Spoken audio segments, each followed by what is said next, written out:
Hello, and welcome to Innovate 2022. I am Capture's Higher Ed CEO, Len Napolitano, and it is my pleasure to kick off the original free virtual conference for higher education, recruitment, and marketing professionals. The theme for this year's Innovate is Find Your Balance. Higher ed recruitment and marketing roles are turning into a high stress, high demand, high wire act. Over the next 2 days, we want to help you find your professional balance through insightful and inspirational keynotes, panel discussions, and other sessions and presentations that address some of the most pressing issues facing our community today. We want you to emerge from this conference with actionable strategies, practical solutions, and the professional development you need to meet your objectives. Today, over 1,000 professionals from across the globe are joining us for the next 2 days for this year's conference. And I appreciate you spending your valuable time with us as we wrap up another year of a challenging recruitment cycle and gear up for fall of 2023. A big thanks to our Capture team for organizing Innovate 2022. And of course, thank you to our illustrious keynote speakers and talented presenters and panelists for sharing their experience and knowledge with us throughout the conference. The sessions are going to be outstanding, so please join us for all of them. I'd be remiss not to share a little bit about Capture before we kick off today's session. At Capture, we strive to be the best at helping our client institutions identify, convert, and enroll more of the right students.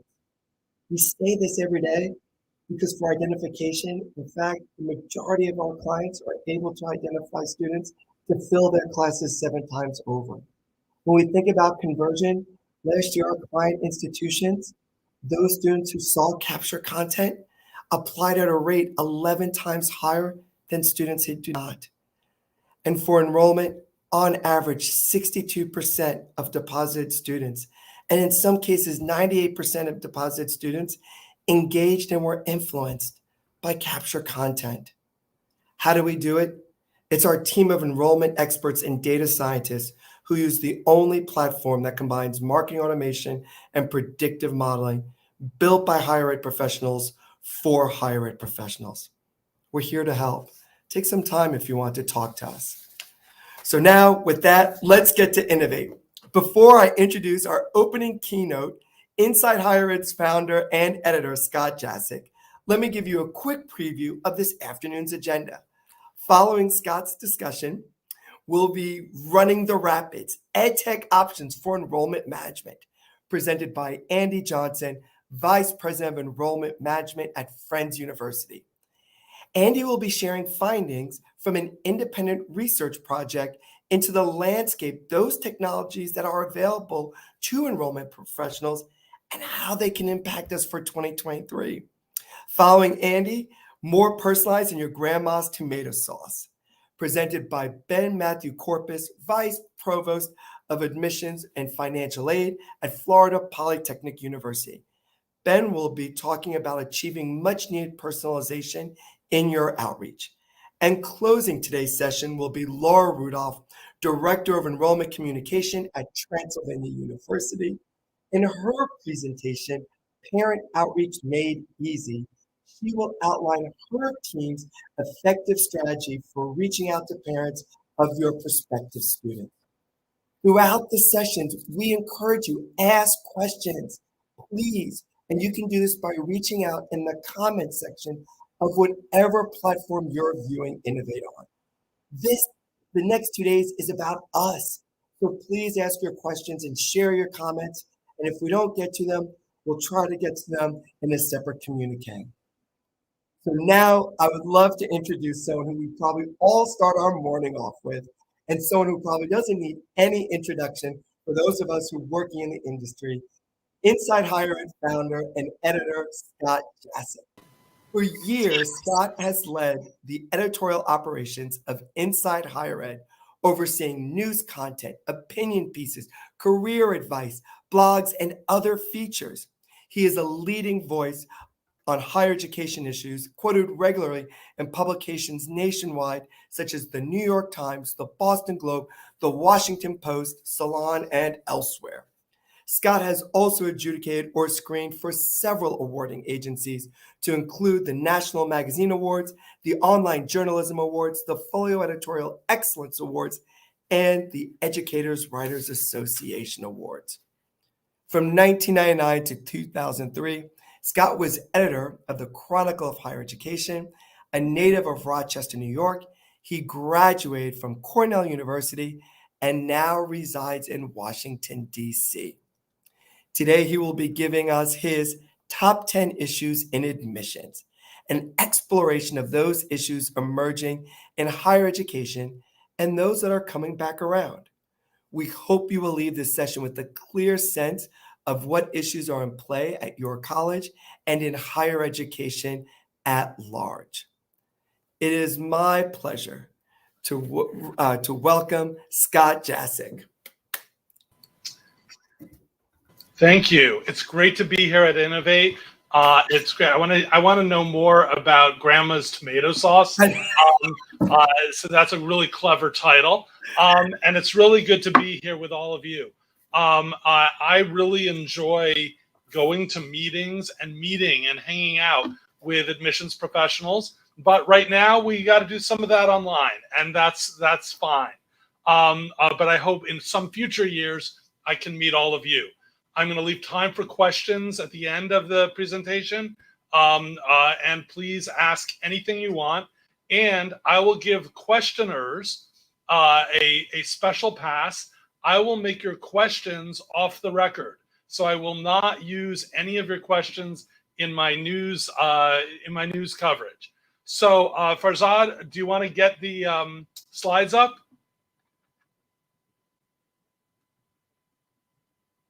Will just be a minute on the slides. Are they up?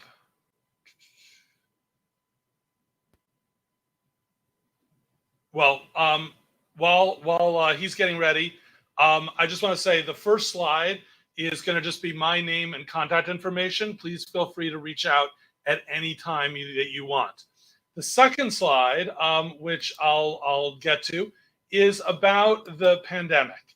And it's not one of my top 10 issues, but it sort of relates to so many of the issues. And what does it relate to? Well, first of all, we are still in the pandemic. I don't know how you feel about it, but we are still in a pandemic. There's still people dying. Most people in higher ed have learned how to live with the pandemic, but it's still real. It's still a danger, and it's still something people are thinking about. In admissions, the pandemic is still something that is influencing in a huge way the great, here we are, and now we go, yes, perfect, thanks. It's influencing many of the trends that we'll talk about. And so those are really influenced by the pandemic. But there's another way that I really think we have to acknowledge the pandemic, and that is for all of you. Admissions had no choice but to work during the pandemic. You could do it by trying to do what you were doing before. You could adopt new strategies. You had to learn how to recruit virtually over a distance. And everyone in admissions really had to work hard. And I just think it's important to acknowledge that, because I really appreciate the way all of you have still engaged with Inside Higher Ed while you're doing your very difficult jobs.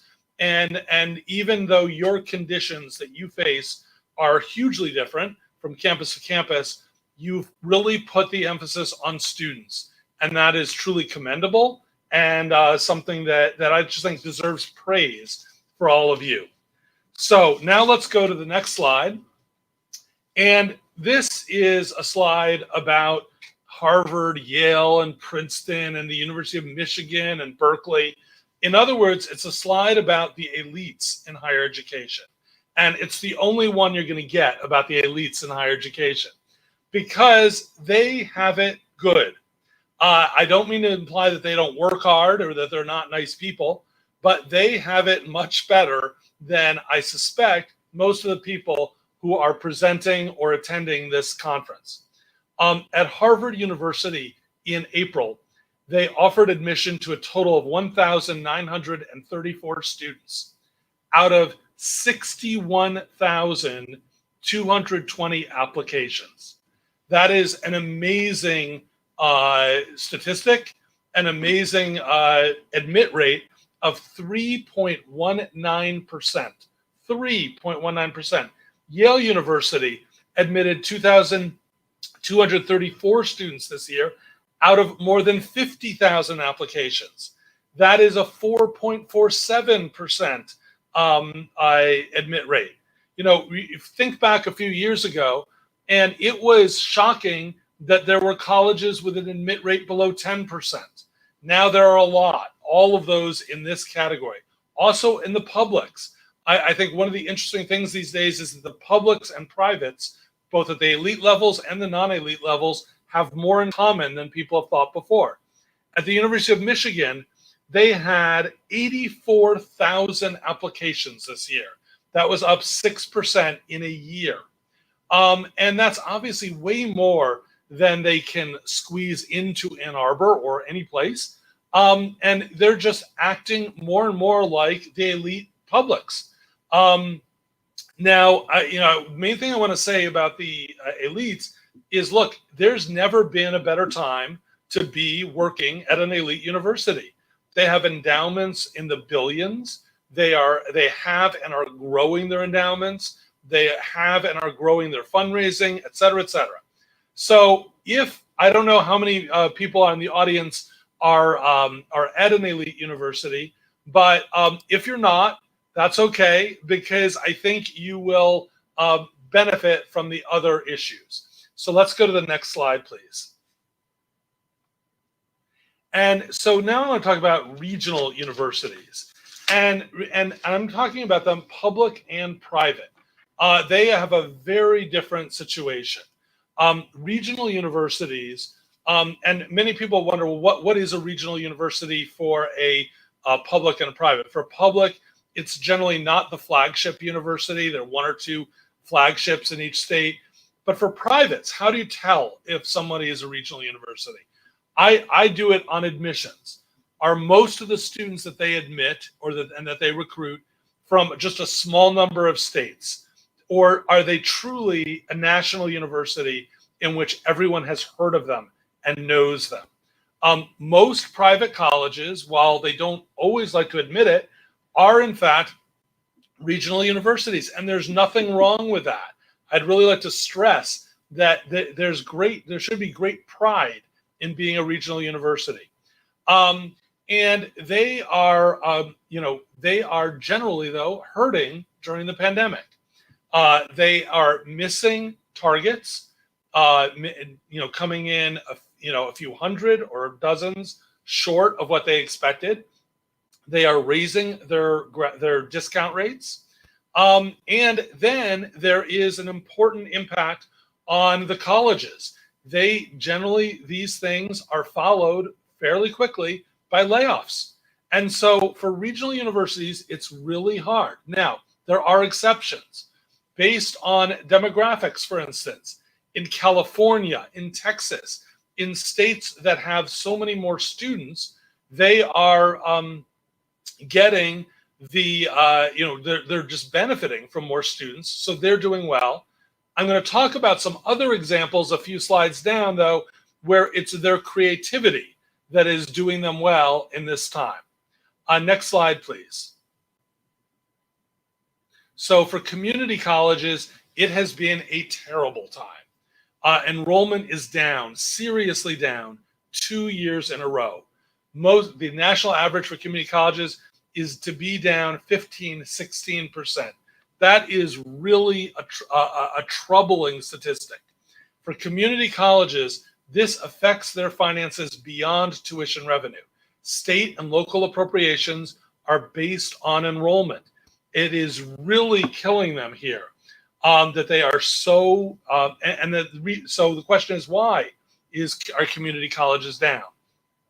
So in part, it's because of the issues in that community colleges face.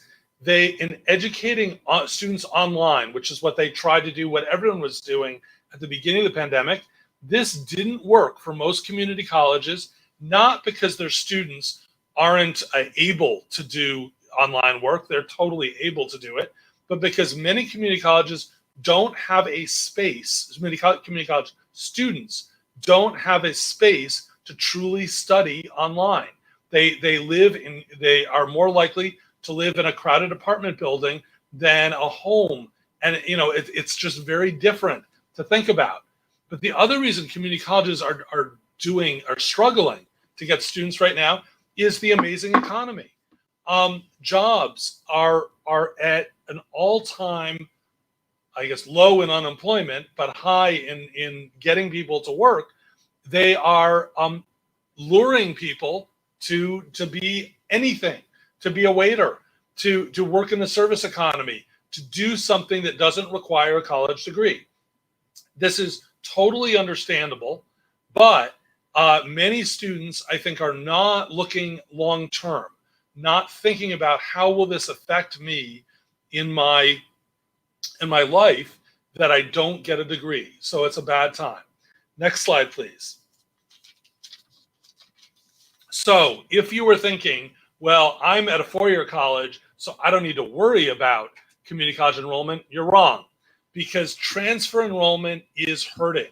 Transfer enrollment this year is down 6.9% from last year. This is the second year in a row that it's dropped. Transfer from community colleges to four-year institutions dropped 11.6% this spring. That is a number colleges just don't want to hear. And the transfer picture could get worse. Many community college students enroll part-time, and we are only starting to see the impact of lost community college enrollment on four-year institutions. So this is a very important issue to consider, even if you think, well, I've got it good because I'm a four-year college. Well, no, you probably depend on transfer students, and they are hurting. Next slide, please.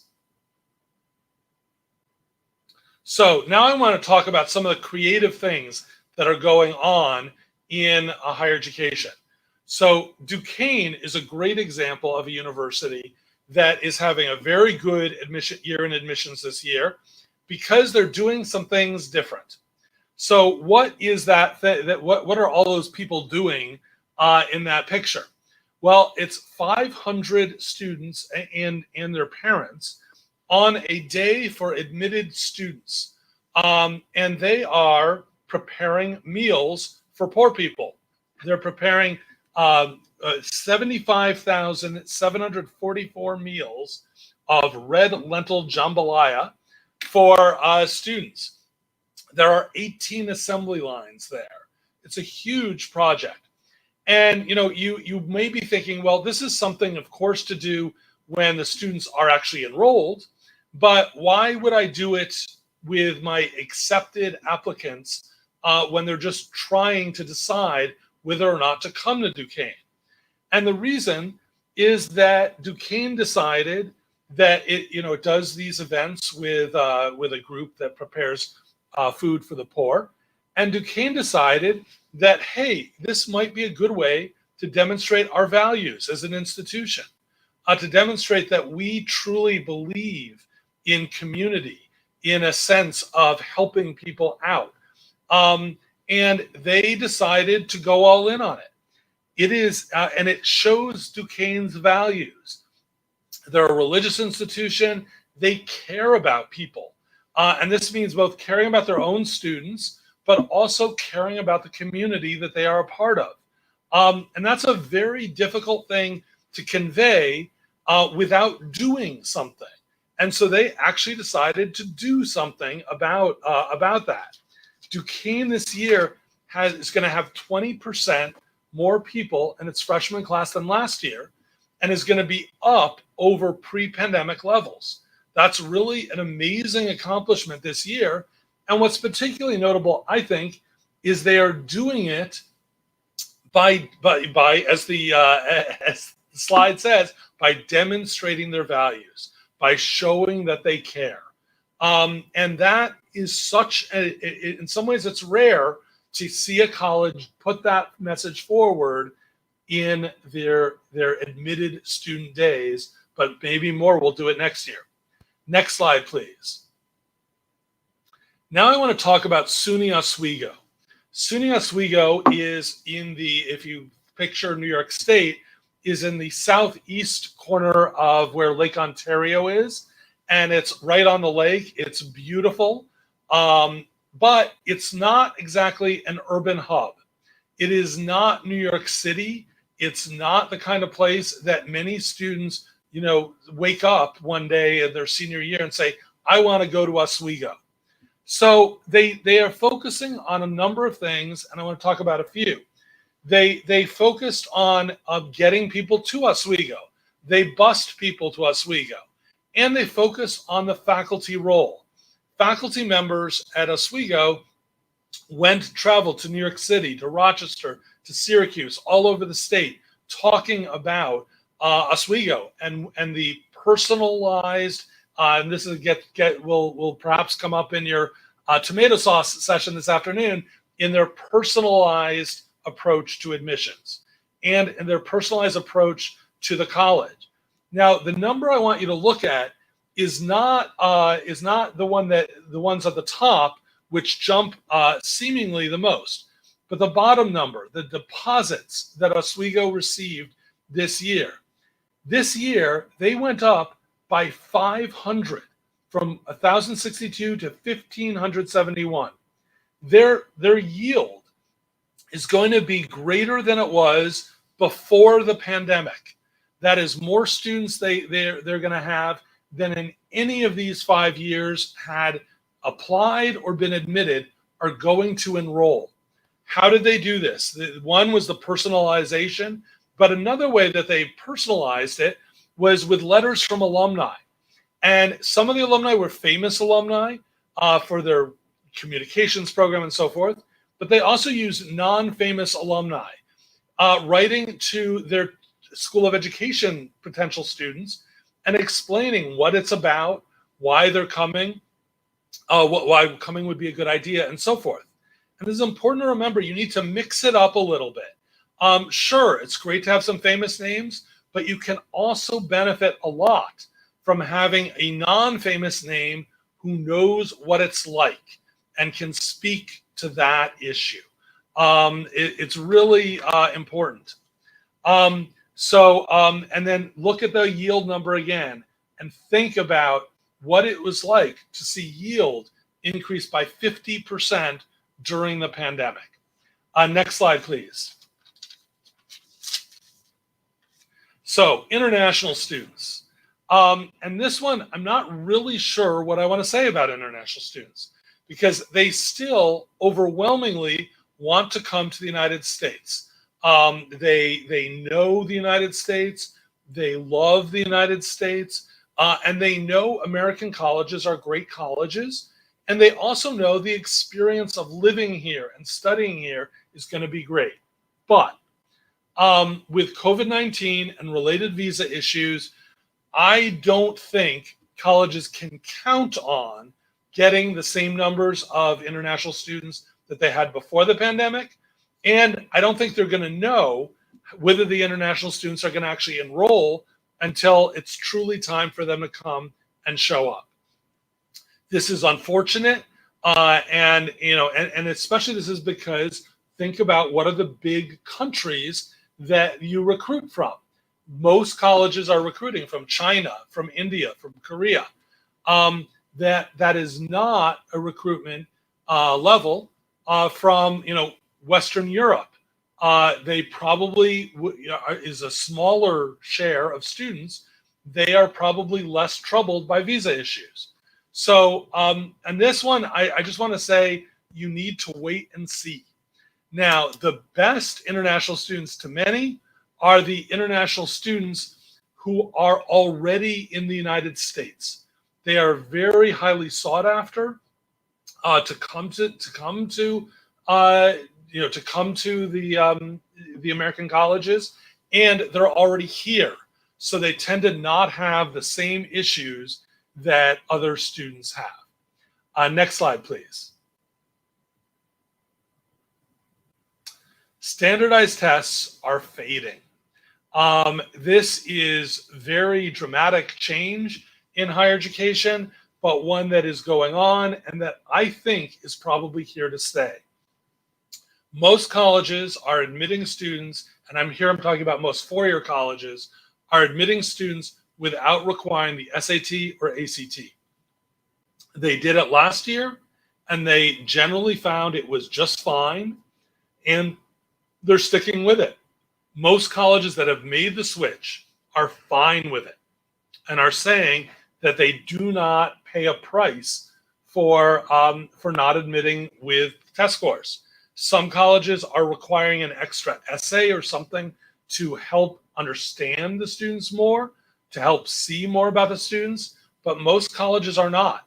They are going with the basis that the best way to evaluate a student is their grades in college preparatory classes, and they are getting a lot out of that. I suspect this is going to continue, and we're going to see more and more colleges permanently. Now most are doing it in a exception to the rule, are going to allow that kind of application. Remember, this year, I don't think that students are unable to take the SAT or ACT. They are choosing not to take the SAT or ACT. MIT gets a lot of attention as an exception. Actually, I am talking about an elite college, sorry. A lot of attention as an exception because they are going back to requiring testing. But MIT is so different from the most colleges in what students have to take that I don't think MIT is truly going to influence many other colleges. Next slide, please. Affirmative action is in danger. And this is a huge, huge story for everyone in higher education. The case involves Harvard University and the University of North Carolina at Chapel Hill, which are accused of discriminating against white and Asian students with their affirmative action programs. But the main thing I want to say here is this case is likely to affect all colleges and universities, even if your admissions program looks nothing like Harvard or UNC. That's because most colleges have very different admissions processes, but colleges are still considering students' race and ethnicity in awarding financial aid or in special summer programs. A college has a summer program for Latino women in science or whatever.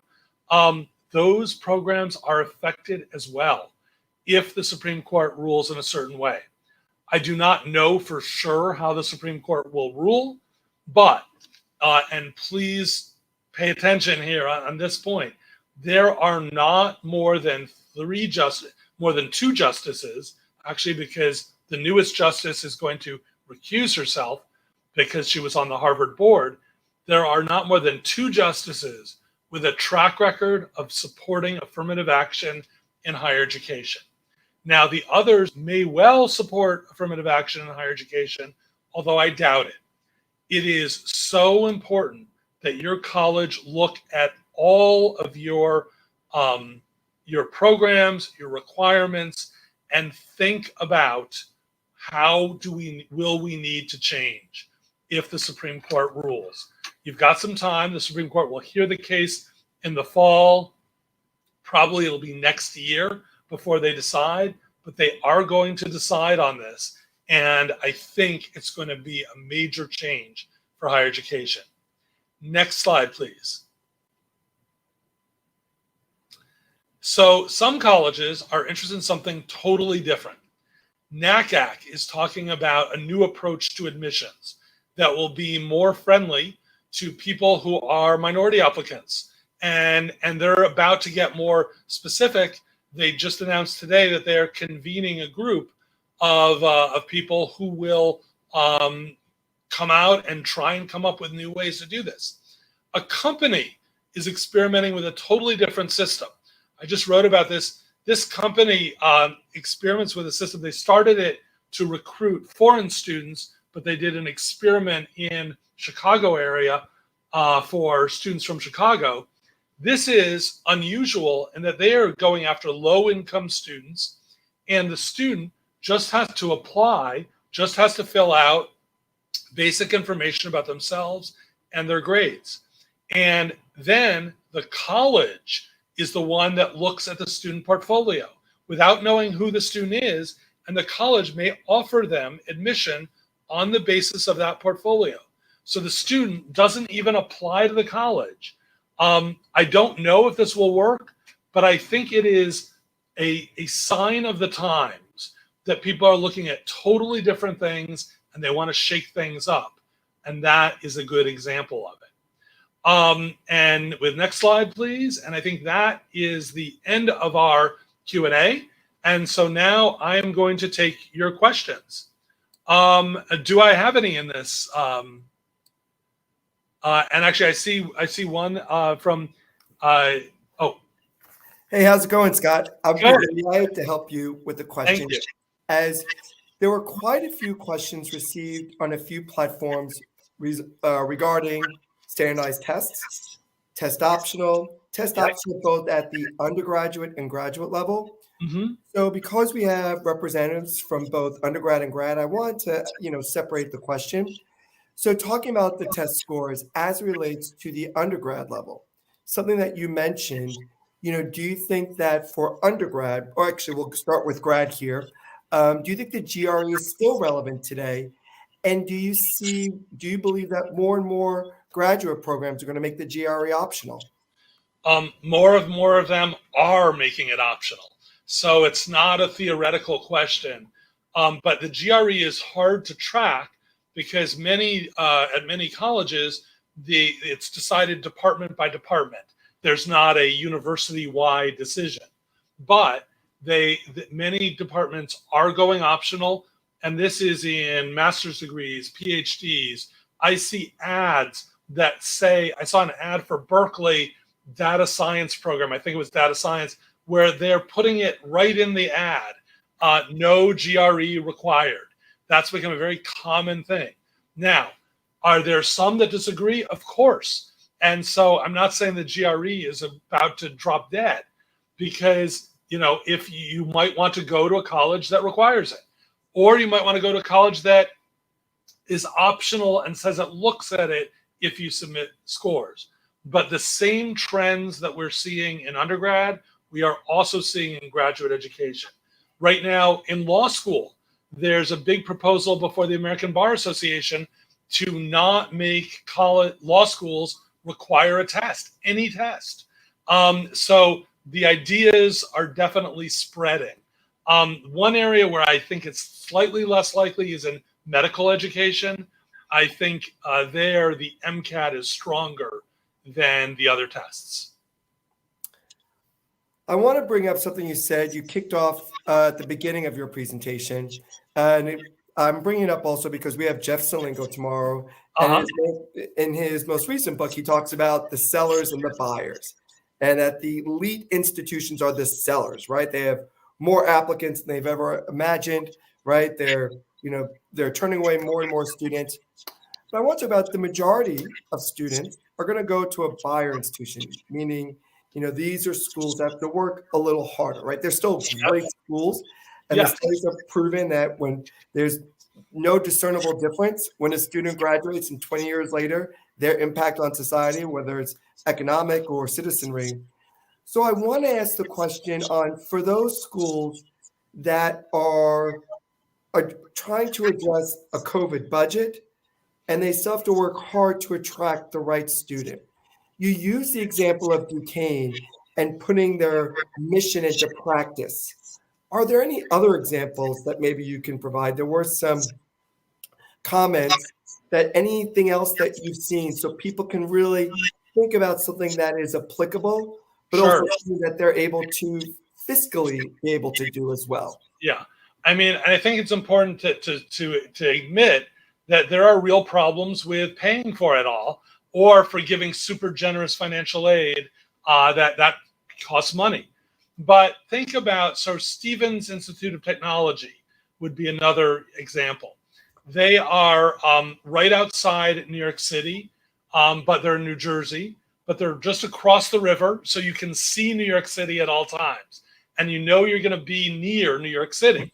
But that's actually a very good place to be because they are they're a good tech school. They are excellent at training students in tech for tech jobs and science jobs. And they're also very good with international students, particularly at the graduate level, because many international students want to be safe. And there's nothing wrong with that. And so it's just a matter of looking at what you have that is special, unique, and that can play to your advantages. I wouldn't have named Stevens Tech a year ago, but I learned about it this year, and so that's the kind of thing. The Duquesne example as well. These are places that I had heard of, but it's really the creativity of the people in those institutions more than money, more than prestige that is getting the people there. You brought up something, the regional universities and the value. Do you think that we will continue? There's some anecdotal information. I'm not sure if there's a study that's been done yet that students actually want to stay closer to home. And you saw that the regional universities, based upon the region, became more attractive to their geographically local population. Do you think that will continue? And is that because of a need of safety, or were they better at reimagining their programs to really face the needs of that geographic locale? What are some of the things that you're seeing? So a few things I'd say. One is the idea of regional universities primarily serving people from their regions isn't new. It's what they've done for decades. Most private colleges, and most publics as well, but most private colleges, in fact, serve students in or near their location. And there's nothing wrong with that. Everyone wants to boast about, we've got all 50 states, but are all 50 states being served well? And I think that's the question to ask. To get somebody from Wyoming, if you're in New Jersey, is going to be an effort. And I'm not saying you shouldn't, make an effort, but it's not the real question. The real question is, what are you about? Do you know what you're about? Can you tell people what you're about? That's what's going to get the students. You brought up something in the example of Oswego and the personalization that Oswego executed both at a faculty level, but then at the alumni level. Something that I sometimes hear when working with colleges is faculty already have a lot of demands placed on them, right? Whether they are supporting a research project, whether they are an advisor to a student. Can you maybe elaborate, if not Oswego or any other institutions, on how they then structured those faculty members and their participation, and what was that give-get?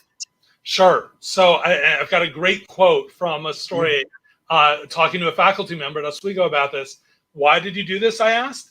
He said, because we realize this is how we're going to fill our classes. This is how I'm going to get to teach that senior level seminar that I want to teach, that I love. The reality is faculty can decide to just, leave it all to admissions. But faculty bring things to the table that only the faculty can bring to the table. When they're talking about their courses, about what they teach, why they teach it, that is a very powerful message to a guidance counselor or to a student or to a parent. That faculty cared enough to make a trip to New York City or Rochester or Buffalo and talk about Oswego, that says a lot. And I think those institutions that are using their faculty well are truly going to benefit. The use of the faculty member, do you think it would be something that's applicable to the community college experience? Absolutely. I mean, with community colleges have, greater problems, frankly, than just getting faculty members. And their faculty members are truly giving and are great professors. They, and in that case, the students should be local. Most of them are local. And, I think the best recruitment for a community college is to see a community college class. Most of the community college classes are reasonably small, and they can see that it's a professor who really knows his or her students and cares about them. And that is a great message for community colleges. Since we are talking about community colleges, I am going to ask, you didn't bring this up, but I think a little bit of my background where I was before, capture a company called Parchment. There's obviously a trend of the piecing together one's academic credential, that students are no longer just attending one or two institutions, but attend, take a course, they'll leave, they'll go into the workspace, come back, take another course. They might go to, one of the open course environments, whether it's a Khan Academy. What are your thoughts? Do you think another solution, or do you think colleges need to maybe reimagine their curriculum and how the curriculum can be consumed? Or do you think it's still too early to take such a path? I think it's worth looking at and thinking about, at least, because you're right. Students are churning through institutions. Not all of them start at community college to 4 years, one path, 4-year to another 4-year. We have many students starting at 4-year going to community college. It's all over the board. And some do it sort of logically. They are only at institutions where they hope to complete, but others take one course from one institution, one from another, and one from a third. It's all over the place. I think if your college does recruiting, wants these students, and many colleges should want these students, you need to offer them something in terms of a framework for their education. How are they going to view the whole experience as something that they are proud of and can point to what they've learned? And I think many colleges have sort of shied away from that, but I suspect they're going to start to do it more. There was another question regarding faculty participation, and how can we encourage faculty to participate? Or, going back to, is there a recommended framework that maybe of that a school can begin to maybe build a faculty involvement offering, or, their participation? So first of all, start to shout out to the world that you want faculty and that faculty belong in admissions. Many decades ago, faculty ran admissions at many colleges and universities. It's something they've given up and gotten away from. So you need to tell that story. Now, if your faculty are, and you also need to involve faculty in the things that they care about. This is going to be, I mentioned before that they get to teach their courses, but as well, what do faculty think of your admissions programs? Do they think you're admitting the right students? Who would they like to see? The other thing is, frankly, a little money goes a long way. I think a lot of faculty feel underpaid and overworked, and to offer them some money for the extra time that they're going to do this truly makes a difference, or to make it clear that this will count for their annual raises and things like that. You don't want the faculty to feel taken advantage of. Scott, your examples primarily we're looking at a comprehensive or a residential college experience, but do you have any admissions insight into career colleges? Career colleges are still a sizable portion in the United States. Any insight you can give there? Well, with career colleges, you need to be sure that you have evidence that your education leads to specific career attainment goals. Mhm. I don't know if, some career colleges cater to people who are changing careers, others to people who want to advance in their careers. You've got to have the statistics to show, and they've got to be honest statistics that attending X college will yield Y results. I think there's nothing wrong with career colleges saying that and doing that, because that's why they get their students. Thank you. And I would also, I think that's also something we're seeing even in residential colleges, as the Gen X parents are very much looking in for the dollar invested. What is going to be that output, for my child?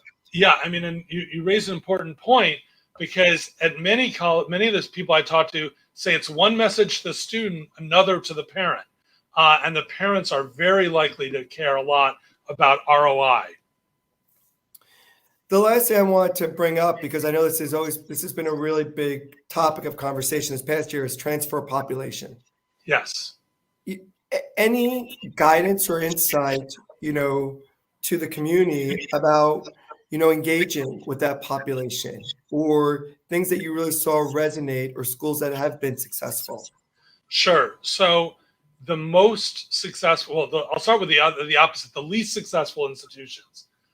If you want to enroll transfer students who will be miserable, you want to not give them credit for what they've already done, because students really they want it to be a 2+2 transfer, not a 2+3 or 2+4. You've got to have your transfer agreements that truly tell them what to take.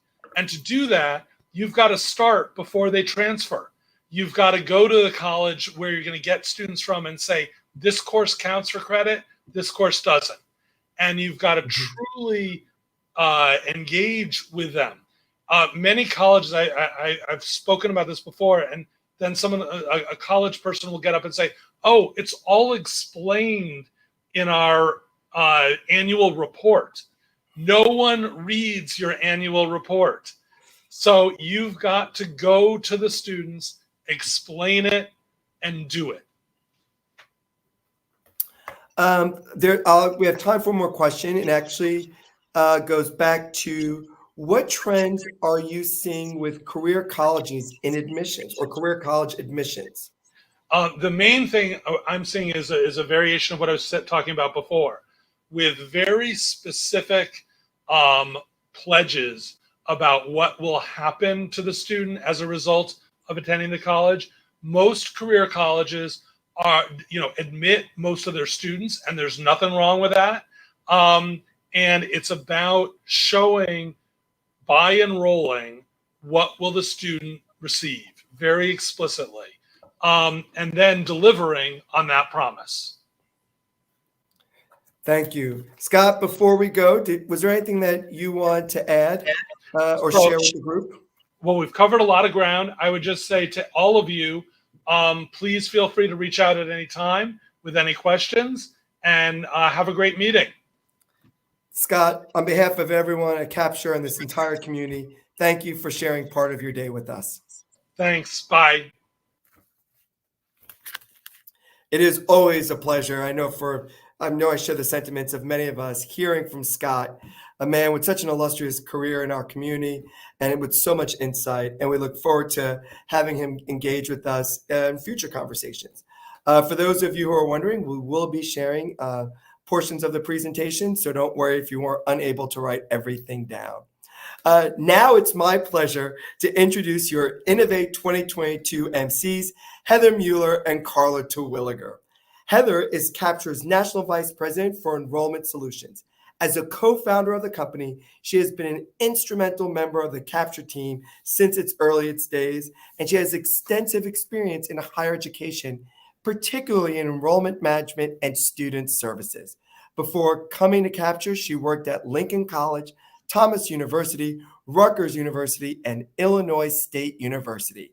She has spearheaded an array of search and enrollment strategies for the hundreds of institutions here at Capture Higher Ed. Heather graduated from Concordia College with a Bachelor of Arts in Psychology and holds a Master's of Science in Education from Illinois State University. Co-hosting with Heather is Carla Terwilliger.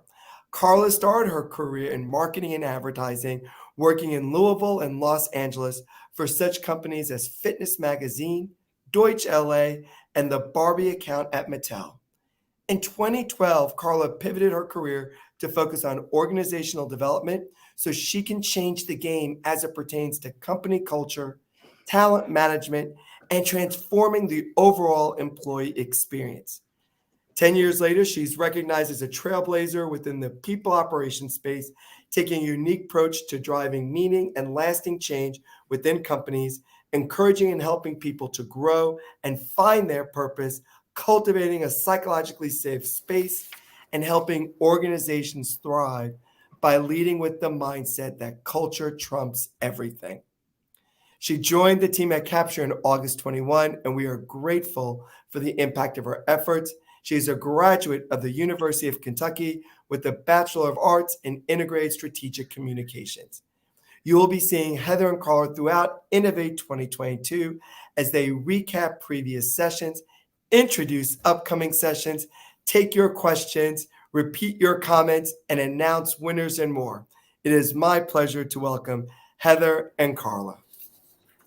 Thanks, Nap. Oh my gosh. And thank you to Scott. That session was fantastic, just loaded with data and insights. Hi, all. Welcome to Innovate 2022. I'm Heather Mueller, the National Vice President for Enrollment Solutions here at Capture. And next to me is Carla Terwilliger. She is my friend, my colleague, and for the next 2 days, my co-conspirator. Carla, it's so good to see you and welcome to Innovate. It's so good to see you. I'm thrilled to be here during my first Innovate. I'm coming up on my year anniversary at Capture. So what a thrill and honor. Honored and humbled. Welcome all of you. Thank you so much. Many of you are likely going to have a lot of questions. We've already said it once, but for those just joining us, you can ask them throughout, and please do so through the comment section of the streaming platform you're viewing Innovate through, and our colleagues will be sure to pass them along to us and the presenters. Absolutely. You know, Carla, we have quite a lineup for the rest of the afternoon. Before we get into all of those sessions, I know we've got some housekeeping items, and I would be remiss if not to say thank you to all. I know that you have very little time. It is very precious time, and we're so thrilled that you've chosen to spend time with us and our presenters for today, and hopefully we'll see you tomorrow as well. So let's do a little bit of housekeeping, Carla. Yes, as the person who oversees Capture's extremely robust wellness program, I love this one. So my question to you is, who wants to win a Peloton? I do. One of you lucky innovators will pedal yourself away from this conference with the gift of cardio, but you can't win if you're not entered. So here are 2 easy steps to do this.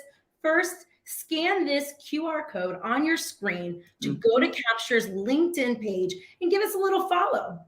And then share the post pinned at the top of the page and share with your network that you're attending Innovate 2022 on LinkedIn using the hashtag Innovate 2022. And that's it. So easy. The lucky winner will be selected at random from the followers and hashtag posters at the end of tomorrow, day 2 of Innovate. Oh my goodness. Are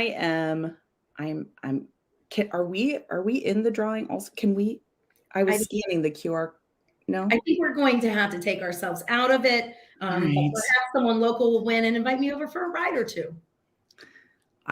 Great. I can't wait to show up at the house. That'll be fantastic. You know, in our opening keynote today, Carla, we heard Scott talk and outline several of the larger issues that university admissions offices are dealing with around the country. But one thing we know is that all of you out there are working right now to secure that fall 2022 class. This was actually the subject of a recent Capture checklist. It's divided into 5 different buckets, looking at different components of the institution. And this to-do list of sorts can help ensure that your students are ready for the fall. Our colleagues who are working behind the scenes here will share a link with this resource for you as we continue. We hope it comes in handy as you plan your activities and action items for this summer around your incoming class. So we'll make sure that link gets dropped for all of you. Take a peek. You may find something very useful there. So it's time. It is time, Carla, for our very first session. And I got to tell you, this is one of my favorite humans. I've known Andy Johnson for quite some time. During Andy's session, running the Rapids EdTech Options for Enrollment Management, Andy, who's the Vice President of Enrollment Management at Friends University, will share his findings from an independent research project on the landscape of educational technologies available to enrollment management professionals. Now, I've seen a couple of posts that Andy has done in some of the preliminary research, and it's pretty interesting. So I'm excited to hear what he has to say. The goal of this session is really to help you, his enrollment management colleagues, wade through what's available in terms of key technologies in the marketplace. So why don't we bring Andy in? There he is. Andy, those are some beautiful plants behind you. Yeah. My wife's awesome. She's awesome. She is awesome. Thank you for the decorating tips. Yes. This is Andy. We really appreciate it. Oh my gosh. How are you, my friend? I feel like it's been forever since we've seen you. Yeah, it's been a while. I'm doing well. That's good. Yeah. That's good. So tell the world where you're coming from. Where are you seated right now? Okay. So they have some context. So right now I'm in my wife's home office in Fort Smith, Arkansas, because on Friday we load up a truck and move to Kansas. So I've been living in Wichita at Friends University since middle of April. Yes. And kind of doing the back and forth thing, but it's moving week. So so I'm at home in Arkansas, which will be home for 2 more days, and then Kansas. Nothing like just a couple of to-do items during the week. Prep a presentation, come hang out at Innovate, pack some more boxes, load them up into the butt. You got a full list there, sir. Yeah, I get to be a truck driver on Friday too. I got it all. I'm living the life. Moving states will make you wear many hats there, Andy. You're right about that. Yes, it will. But we're ready. We're ready to settle in and kind of embark on the next phase, especially career-wise. So I've been at Friends University over 2 months already, but moving and settling in makes a big difference. So we're ready for that. Absolutely. I'm so excited for this next step in the journey for you, for your family, for Friends University. We've had the privilege of following you in your career now to this stop. And I just want to say thank you for allowing us to be a part of it with you. It's been great. And you guys, you help me succeed everywhere I go. So it's a good partnership. Go team. Yeah. With that, Andy, I know that you've got things to pack and other sessions to engage with as you're packing. Yep. So let's turn it over to you. Everyone, please welcome Andy Johnson to Innovate 2022. All right. Thank you, everybody. It is a true pleasure to be here. Hopefully, if you're just jumping on, I'll do a quick introduction to myself. So Andy Johnson, Vice President for Enrollment Management at Friends University for about 2 months. I took this job kind of quickly and have been living a bit in transition, but I'm really excited and it's given me great opportunities. As far as this presentation goes, I've actually for the last month been involved in proposals from different companies that I didn't expect to be involved in when I started my project that you'll hear about and when Capture asked me to present. So it's kind of brought me right back into the fray of presenting. So I do want to talk with you a little bit about my experiences and kind of learning about EdTech options for enrollment management. These will be my experiences. Yours might be different, but if you can learn something from mine, I am thrilled to share that. So sorry about the double click. So I want to ask, if you're in enrollment management, is this you? So my knowledge of river rafting, I think I've done it twice in my life, is that typically the person that's controlling the boat is in the back. So I found this picture and I'm wondering, is this you? You're in the back. She looks she looks strong to me. She's solid. So, maybe this is you running enrollment management. You run rapids, you guide, you lead, you are confident, experienced, forward thinking. In short, you're just kicking butt in the back of that raft, and everybody on board is having a great time, and you're king of the world. Or is this you? So if you look at the picture on, I think your left, the one that's the big one, the guy in the back, I zoomed in on him on the right, and then I wonder if this is you. It sure is me, and probably on a daily basis in enrollment management. This poor guy, if you see him, he's hanging on to that little rope. He's leaning back, his paddle, at least he's holding on to his paddle. It's not in the river yet, but this guy is definitely being carried along for the ride. And if you've been in enrollment management for more than a day or two, you probably know how he feels, and I definitely do as well. And so I love that picture. We all want to be the first one with the guy that's in charge and is confident and controlling. But man, I know I have times where I am this guy here in the back, just hanging on, hoping not to get chucked out of the boat, and hoping my team can get us safely through the rapids. So I definitely had one of those times where I was the guy in the back that was just hanging on for dear life. I started a bit of a LinkedIn project in December, this past December, right after finals. I had that 5 minutes in my office where I was like, hey, faculty are off campus. I don't have as many meetings scheduled. I've got time to kind of do something for fun.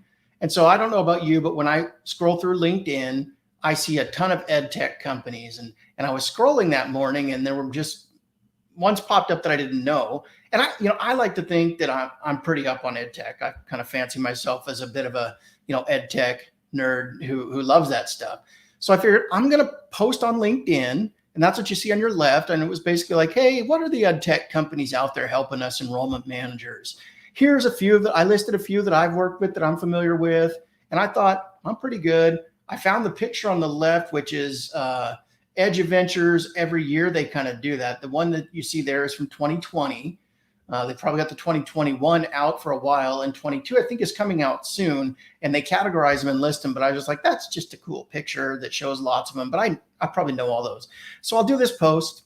Maybe I'll get 10 comments, and I'll kind of learn about a few new companies. And the original goal, I'll get their elevator speech or sentence or two, and just kind of get a better sense of it won't take too much time, and it'll be a little bit fun. But, by the end of that day, I went home and said to my wife, so I think I've got like a semi-viral post on LinkedIn. For me, totally viral, because I'm not used to, having all the responses. But in the middle, if you look at the end, we had like 11,000 impressions, over 100 comments. A bunch were from me, but over 40 companies kind of reached out to me either through that post or through like directly on LinkedIn messaging. And of course, they all wanted to do a demo. So I realized, I started something and I'm having fun with it. So my key takeaways from that project, it was in December and January and February when it was kind of the most. But as I mentioned briefly in my intro, it continued right through until yesterday. We signed some contracts based out of conversations that I started with this project. Now, initially, I wasn't intending them to be for Friends University, but that's kind of the way life goes. But when I first started, my goal was I want to learn about a few new companies, kind of their main value proposition, main value statement, just to kind of catalog them in a little bit of a way. And that was the next goal. I'm going to create this spreadsheet that's going to have the company, their main value statement, maybe a bit about what they want to cost, what's their platform, kind of their software. That was my next goal in the project. But it just kept rolling and kept going. So then I moved on to a next goal, and that's the one that you see in the middle of the screen, which is to give up. Like, forget this. It's too much.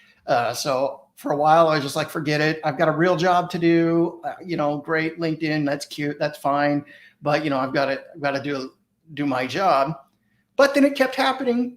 People kept responding. I kept getting in conversations. Kept learning more. So then it was like, well, I'm not going to give up, but I'm definitely not doing demos and conversations with everybody. That's it. I'm going to try to push everybody back to this one sentence value proposition that if you have time to look through the post, you'll see me trying hard to push back that way. So I was like, I'm not going to do the conversations and the demos. I don't have time. That's not what I'm doing here. Then after I did a few of those and it kept going. So then I was like, well, all right, I'm just going to, let's learn as much as we can. So I'll talk to everybody that I have time to talk with. I went to a conference in Little Rock, Arkansas. That was, I think it was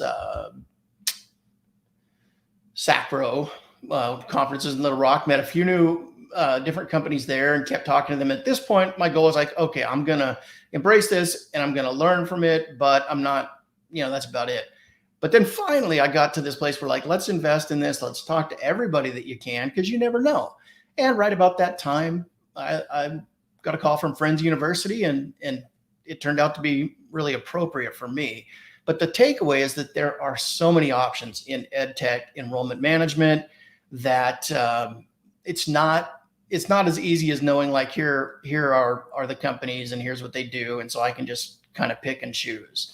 So that was a real takeaway for me. I thought I knew them, but then I learned that there are literally countless of options, and new ones come up all the time, new companies, or they merge. And so it really is kind of running the rapids and trying to keep the boat going where you want it to go and where you need it to go. But it's a moving and changing game.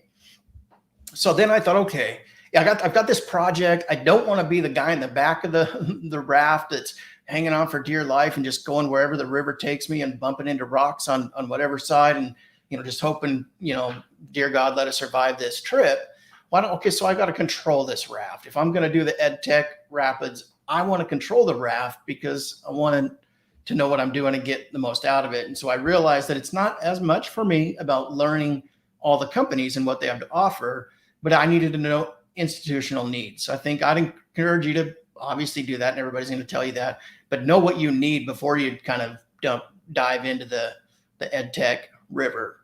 So for me, I knew that I wanted my school at the time and Friends University now, I wanted us to have data and insight that got down to individual student behavior. So for me, that was a key. I was going to focus on companies that helped me get individual student behavior on a day-to-day basis into the hands of my staff.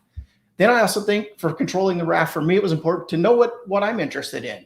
So there were ed tech companies that reached out to me that had to do with kind of course scheduling or transcript evaluation. And while those are important for enrollment management, they weren't what I was looking for. So know your personal interest, because I'm hoping that you were hired because of your expertise and interest and not just to be a placeholder. So for me, heavy click, sorry. So for me, my personal interests are I'm always looking for unique products, unique platforms, new companies over established companies. For whatever reason, that's what I like. I've had really good working with companies that are a little bit newer and getting started. I have found them to be really responsive and great customer service. And it's fun to work for a company where if you say, hey, have you guys thought about this? Or man, I sure would love to find X, Y, or Z in the field. If you're working with a kind of a newer company I've found that's flexible in learning, they might come back and say, we can do that, or let's try that. Or do you want to be a beta school for us? To which I always say, yes, I'd love to be a beta school for this project. So for me, I wanted unique products and platforms. I wanted new over established companies. And I wanted to kind of have a voice in what the company was providing to me and my team. And so then to control the raft instead of just get thrown around, I realized I had to set parameters when I'm looking at these companies and who I'll talk to, who I'll invest in, who I'll ask for a proposal. So I look for certain types of partner companies. Again, I want ones that are responsive and flexible and a little bit small. I like ones that are higher ed specific. You might like ones that have been business and then have a higher ed branch. That's really going to be up to you. But for me personally, I like higher ed specific, and I like the ones that other high ed tech companies are referring. So I find that that's, there's a we're all in the same industry, but the ed tech industry within itself, they'll know each other and they'll talk about each other. And if they're speaking highly of another one, that means a lot to me. And then I always love something that's like a specific product or a unique product. So in a little bit, I'll get into a couple of those that I found along this journey. But really, for me to control the raft, you got to know your institutional needs, know your personal interests, and then set some parameters. Otherwise, you could spend a full-time job talking to different companies. So then, okay, you've set parameters, you're controlling the raft, but you've got those tools, right? So you've got, in this instance, paddles can help. You want your life jackets, and you want experience. You want practice running that river. And so for me, a key phrase came up in this journey, and that I thought, okay, any partner that we're going to contract with has to help our team succeed, which, right, everybody says that, it's a given. But what that meant for me was I wanted any company to have a specific direct route to my staff on a daily basis. So my admissions counselors, financial aid counselors, then I wanted that data to get from the company to those people to help them recruit with intelligence. So I'm looking for technology that prioritizes outreach, so individual and personal. That was key to me. I didn't want just macro level data that I, as an enrollment manager, had and then processed and then fed down to my directors, and then, maybe it made its way down. I wanted something direct to the staff that are doing the recruiting on a day-to-day basis. And then I for sure needed, at my prior institution and at Friends, I needed some technology that's going to guide our financial aid offers. So for me, those were the things those are going to be my paddles and life jackets. Experience is happening along the way in this project for sure. So we're at Capture Innovate. So obviously Capture has been one of those companies that has worked really well for me. And so they definitely hit both of my needs for individual student strategies. So they have the financial aid leveraging piece that I've used and is great on individual student likelihood to enroll. But they also then have kind of a daily visitor stream to the website that goes right to the counselors saying, here are your students that were on the website in the last day. And so I've trained over time. You've got them. They're telling you, those students are telling you right now, they are interested in our school because they're on our website. So your task every day, you get into the office, you turn your lights on, you get your coffee or whatever it is, you turn your computer on, you fire up your email, and you pull up the DVR. And that's one of the first things you do. You look, okay, today I've got 7 students that were on the website, do a little bit of research, and you're contacting them. Now, later on, you'll get into how do you do that contact. But the older you are, like me, the more you might think that's creepy. But the younger you are, the more you realize that that's just life. But, you have your staff reach out, and they don't have to say, hey, I saw you were on our website last night. But there are ways to do that. And I love that. That's direct data on our individual students into the hands of our counselors with real-time actionable information that's invaluable. So another thing that I was thinking along this project was, what are some other paddles, life jackets, tools that I can use? And I began to think, I think that we can build a system that's pretty good at doing school to student, back and forth. So we're good at even personalizing, and you'll hear more about personalization in the next session, but we're good at personalizing school to student, school to student, school to student, school to student. But what if we could get our recruits as students to students interacting with each other? Some of you are sitting there like, oh yeah, that's like the Facebook, class of 2018 Facebook group that we all started and tried. And for maybe the first year or two was semi-successful. But the reality is we say to ourselves, they didn't like it. That didn't really work. So I was thinking along in this project, I wonder if there's a company that's going to help me figure out how to do that in a modern, contemporary way. And so I found one, for me that worked really. Some of you guys are probably pretty familiar with Zeme. I actually had not heard of them until this project. So I was happy. And this is a screenshot of one of their staff, Harrison Campbell. If you've had a chance to meet him, great guy, super helpful. And you'll see in my response, well, you can't see my response, but his response, I'm still at this stage trying to get him like, okay, tell me, Zimi, one or two sentences. What are you about? How are you helping? And so I was pushing him back towards that. But as I embraced the project and had more conversation with this specific company, I realized that they could help me do that one piece that I was looking for. So over the course of a few months in conversation, I ended up signing a contract with them. And these are screenshots actually from Friends University. So not too long ago from our launch date. And so, if you've never worked with Zimi, one of the most fun things that they'll do is they're getting all your data. And then on whatever night you guys set up to launch, they're blasting out to all of the students in your data, inviting them to join your school's chat in Zimi. And so they did this, and it's fun because, I'm sitting there just watching all of these students jump on and start talking to each other. They are talking about the craziest, most random things, but they're in the Friends University community talking to each other and building affinity for our institution. For my staff, while they're asleep, these kids are building a relationship with friends. And I love that. I was telling my staff, like, look, you're not gonna have to do anything here, but if this kid comes, you take credit for it. This is a relationship that you're building. It just so happens that it's easy to build.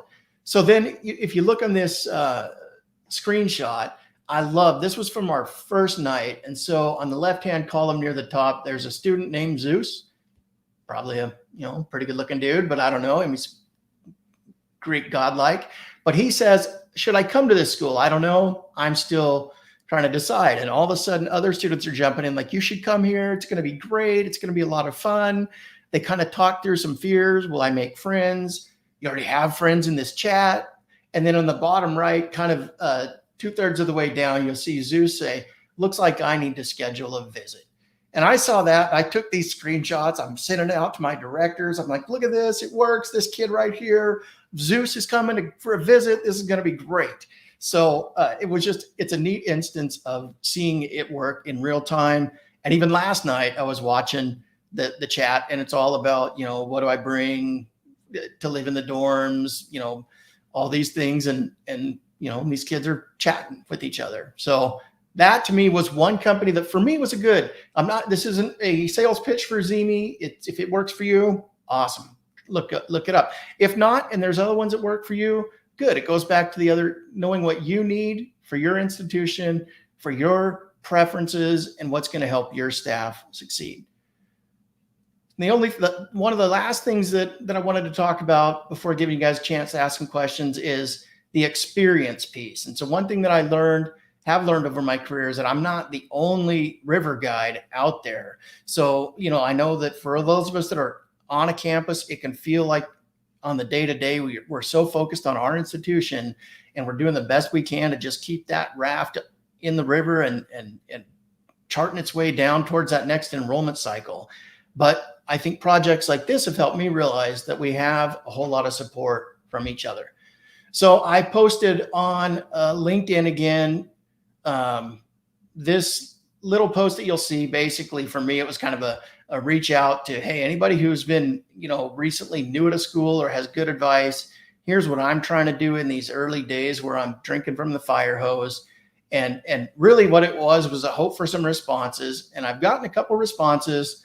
What those people don't necessarily know yet is that I'll be reaching out to them individually, because I figure if you're going to respond to my post, what you're telling me is that you're open to a relationship where I can learn from you and we can learn from each other. And that's not necessarily ed tech, but it's so helpful and so important. So I wanted to throw that in, that when we're running the river, running the rapids, do not feel like you're alone. Other people have done it and are doing it at the same time. So that's a key piece. And for me, that's important. So I am happy to be a resource to any of you who are looking at companies. If you have any questions, feel free to email me, hit me up on LinkedIn. I put my cell phone number on there, but please don't call me. Feel free to text, but if you call, I'm just not probably gonna see it. But I know how important it's been for me to talk to other people. And if you're out there thinking, I've heard of one of these companies, or I need some help in my enrollment area and, X, Y, or Z specific, you want somebody to talk to, I'm happy to do that. It's, to me, I've learned so much in my career from people who have been willing to share their time that I am more than willing to share my time back with you guys. So that is a quick ride down the river. Hopefully we got our paddles, life jackets, helmets. We've got experience, and we're going to guide the raft, and our team, everybody's coming with us, and we're going to tell the raft where we want it to go to have the best experience possible.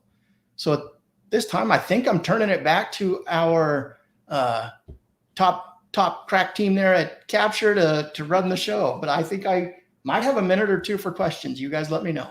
Yes, thank you so much, Andy. That was such great stuff. It reminds me of something I saw on LinkedIn last night. A friend of mine, Liz Seeley, posted in regards to your man in the back of the raft, right? This is awesome. This is tricky. This is the worst. I'm the worst. This could be okay. This is awesome. And that's kind of our process that we go through sometimes. We're trying to figure things out. So I can relate pretty well in navigating that. But what I really loved is that you told everyone that all they need is capture. So at least that's what I heard. It's a good piece. It's a good piece. Yeah. But after hearing how to differentiate the ed tech terms, we have firms. We have a couple questions, and I'm going to let Heather lead a little Q&A for you. Sounds good. Oh, hold on a second. Maybe. You'd think after 2 years of doing virtual meetings, I'd remember to unmute myself, but there we go. Don't forget, gang, if you have any questions for Andy, this is what I was saying on mute, drop those into the comments of whatever streaming platform that you've joined us on. We're happy to address those in our time here with Mr. Johnson. Andy, I think the first and most important question is, how many times have you braved the raft? How many times? Me personally? Yeah. Oh gosh. Too many. Talk to my wife. This one at Friends needs to be the last one for a long time. Oh man. New jobs, sure, that's probably 5. But on a day-to-day basis, right? I mean, I think you walk into so right now I have a short walk. I'm living on campus in housing, which is nice until Friday. I have a short walk, but every time I walk to the office, it's like, yeah, you're getting ready. On the walk in, I'm putting on my life jacket, I'm zipping it up, because every day you're hopping in that boat because it's enrollment management. That's what makes it fun, right? Like, there's not a day where you don't feel like you've got to be on your game to get this, to keep this operation from, knocking heads against rocks. Yeah, absolutely. So in the process of doing all of this research, was there anything that you found that was incredibly surprising to you? Meaning, oh my gosh, I had no idea. This is wild. I'm in love, whatever that might have been. A couple things. I was, and admittedly, and maybe naive, I was shocked by the sheer volume, literally the sheer volume of companies that independently reached out to me, from, full service marketing firms that I'd never heard of to super small niche companies that do one thing and try to do one thing well. And I think Zemi was on that end. So to me, the depth and breadth of the companies, like the tools that we have available in enrollment management, when I started 16 years ago, it's just a different ball game. So that was shocking to me as somebody who has invested in talking to companies every chance I get, just how much was available out there. But for me, I liked all the, there was the ones that were really unique, and I'm blanking on the names of the companies, and somebody out there might be familiar, but there's one that focuses almost specifically on parent communication. Mm-hmm. I forget, you guys might know, Campus ESP, Campus Sonars, I forget. But that was really cool to me. It's like, there it is. And so there's options that are pretty affordable. Most budgets can find, a few $1,000s, but they're going to help us do that. To then, the full service marketing stuff that, for me, because I don't necessarily have all the marketing budget, is like, well, that's probably that's a different conversation. So for me, it was finding that sweet spot of companies that I could work with within my budgets, kind of specifically.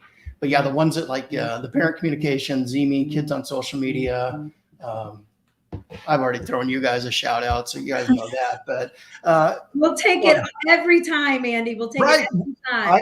I hear you, because I mean, you guys know you've got a good thing and it works. I'm just signed a contract, whoop, whoop, yesterday, third school, but it works, right? And so that's what we're looking for. Absolutely. You know, I remember, Andy, in our first engagement together, I got an email. It was late at night from you that just said, I can't stop. I can't stop watching this. Referring to the visitor stream, right? Of all the people that were in your prospect pool sitting on your site, right? Yep. Which I thought was amazing. And probably also what I experienced the first time I got to see it live and in person.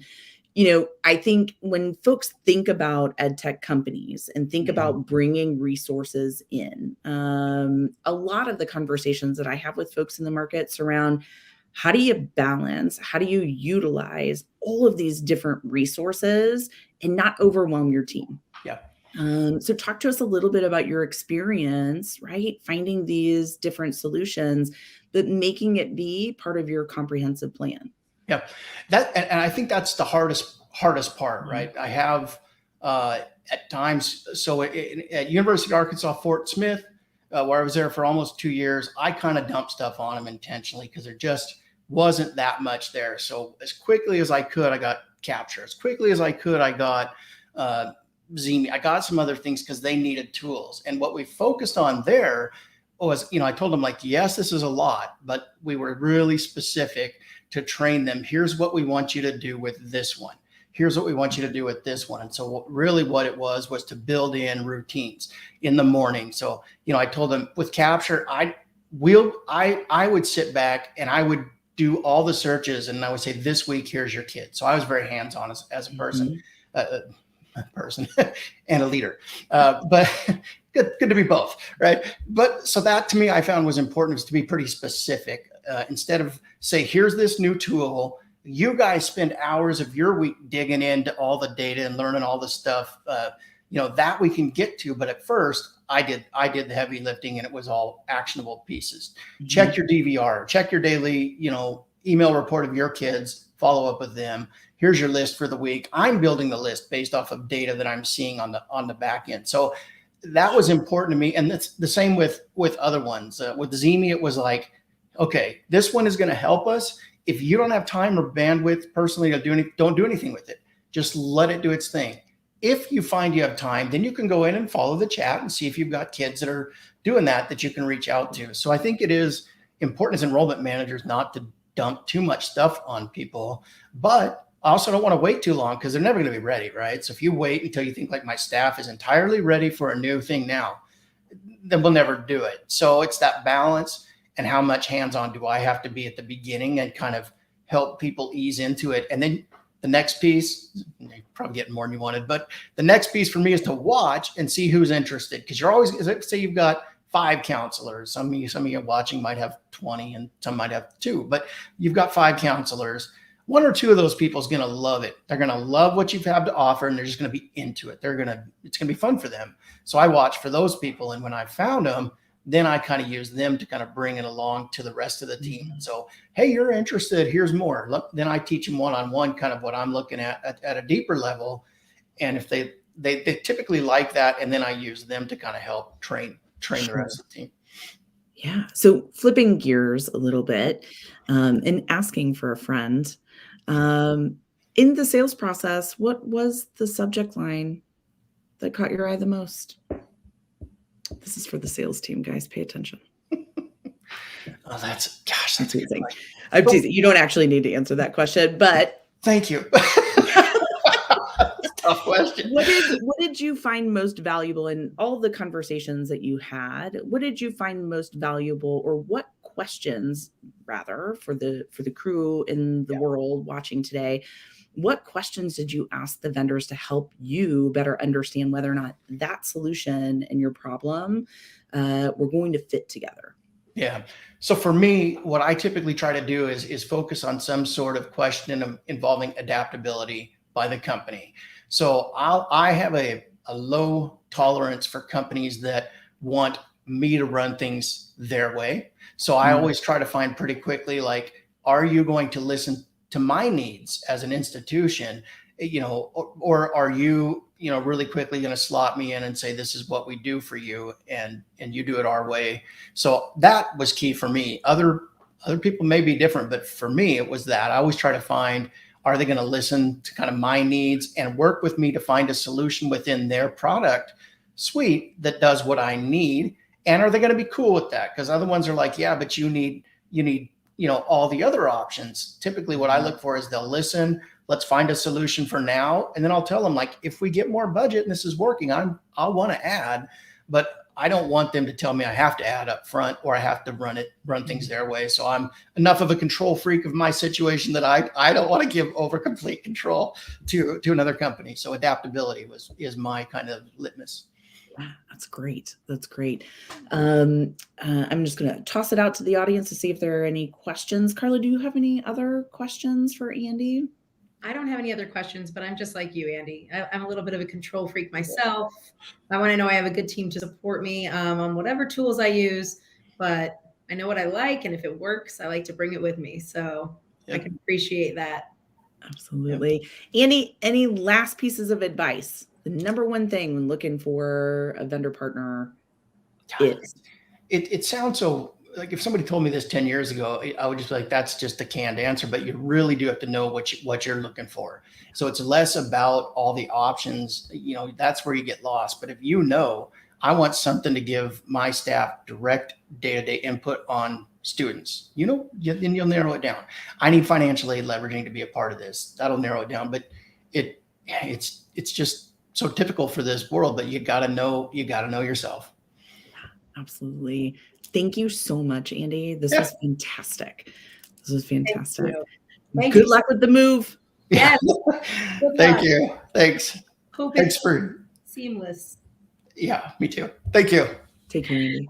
Thanks so much. Well, I think now it's a great time to hear from another one of our clients on how they work with us after all those accolades in a really short video. So check out this 3-minute video featuring Chevy Freiburger, Dean of Enrollment Management at Central College in Iowa, on how Capture helps his team prioritize outreach and begin building relationships with prospective students through one-to-one communication.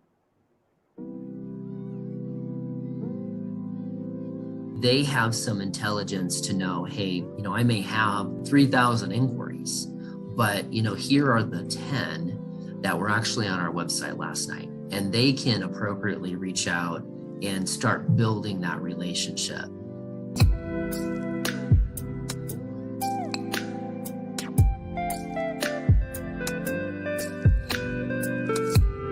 Yeah, I think this is where the work that we do with Capture is so vastly different than how we used to do life prior to 2018, where I really had no idea if, as we sent a message out to our suspect pool, who was interacting with us and what were they doing where.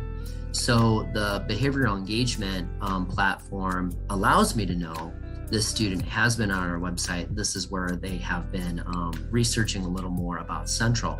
So the counselors that handle that recruitment territory know that immediately that next day. They have some intelligence to know, hey, I may have 3,000 inquiries, but here are the 10 that were actually on our website last night. Here's where they live, here's what they're doing, and they can appropriately reach out and start building that relationship. So one-to-one, that relationship's being built with the counselor. And then also just at a larger institutional level, we start working with them on print comm flow and email comm flow that draws them closer to Central. So the one-to-one work that the counselors would be doing with those students is allowing them to take news releases we may have on academic programs, on faculty, on alumni, and then redirect that communication to those students that are engaging on the website. An example being, we've got a student who's been looking around the biology page, really interested in the outcomes of our biology students. Well, a few weeks back, maybe we sent a press release out about one of our alums that is doing some really cool research out east with a certain company. So a savvy counselor, and based on training, is going to, dig back through, find that news release and say, hey, Chris, I happen to work with students from Colorado. Central students are super successful, finding great jobs, and we've got this open, welcoming community. I thought you'd enjoy seeing what this student is doing with biology. Relevant messages, brand-aligned messages at the right moment to those students that are expressing that interest.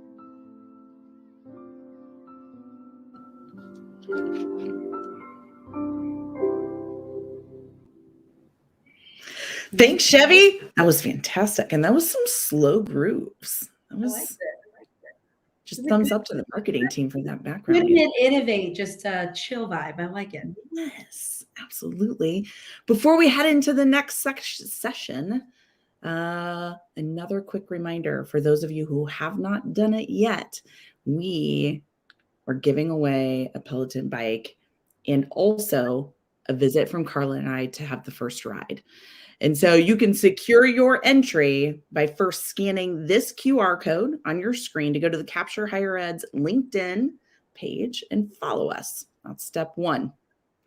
Step two is share the post that's pinned at the top of our page and share that with your network that you're attending Innovate 2022 on LinkedIn. Make sure that you remember to use the hashtag Innovate 2022.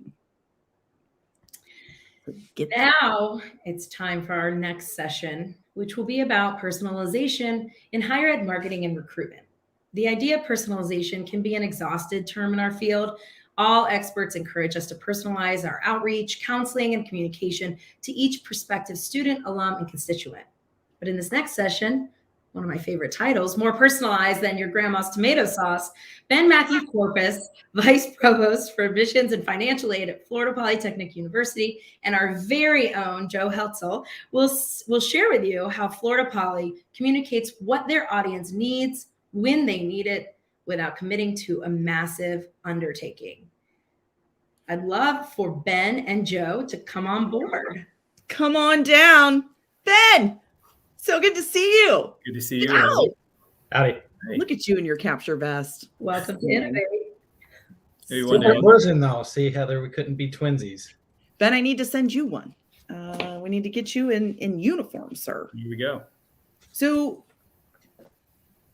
did your grandma actually make really delicious tomato sauce? Not at all. Then well done in creativity and I think titles. arroz con That's gandules fantastic. wouldn't have flown very well with most. Oddly, it's very synonymous with everyone. We all love it. That's right. As with all virtual things, Ben, where are you coming to us from? Sure. So a little bit about me. I'm, as you mentioned, I'm a vice provost at Florida Polytechnic University. This is my opportunity to introduce myself, I imagine. Yes. Sure. Or just like, where's your office? Where am I from? Oh, I'm Where are you calling in from, sir? yeah, right. I'm Florida Poly is located in between Orlando and Tampa, and in sunny Central Florida. That's fantastic. How about you, Joe? Where are you presenting from today? Where in the world is Joe Hilton? Sure. I'm in my lovely home office. And for those folks that don't get the Peloton, I'll move out of the way here. You can see my plethora of equipment. I mean, we got a treadmill we can give away for second place. My goodness. That'll increase our followers for sure, Joe. Yes. A treadmill, or if you're looking for a closet, it serves two different purposes. It does. But no, I'm here in Central Indiana. That's fantastic. That's fantastic. How is the weather? I don't know about you, but I'm glad to be inside in air conditioning. Yes. I'm like, Excellent. it's unseasonably hot here right now, but that's okay. Enough of weather banter. Gentlemen, please take it away. All right. Well, hey, thanks very much for inviting me to all of this.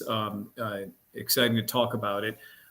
Exciting to do it. And I think to put it in motion for enrollment management. So let me tell you a little bit about, I introduced myself from Florida Poly. Some of you may not know Florida Poly. It's one of the state universities. It's a public institution. It's the only public STEM university in Florida.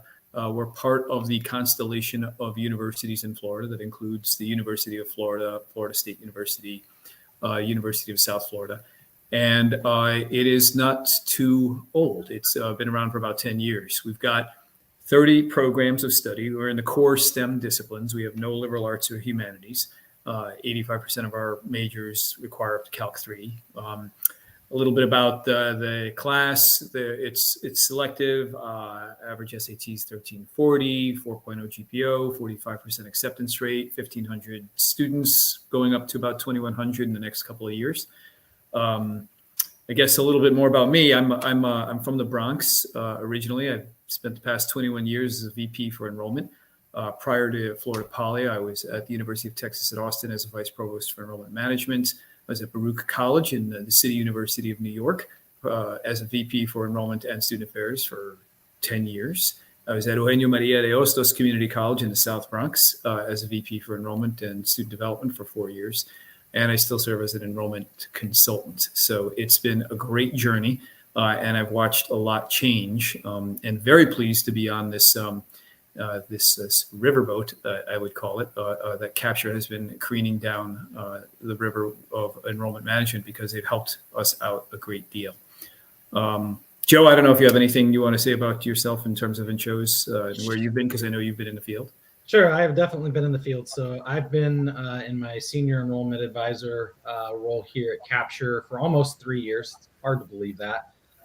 Prior to that, I kind of cut my teeth at a couple of institutions here in Indiana, 11 years at a private institution, and then most recently was seated on campus at a public regional for 4 years prior to Capture. So glad to be here and drive this presentation along with you. So I'm ready whenever you are. Great. So yeah, I guess personalization. Andy did a great job of talking about how it serves him, I think.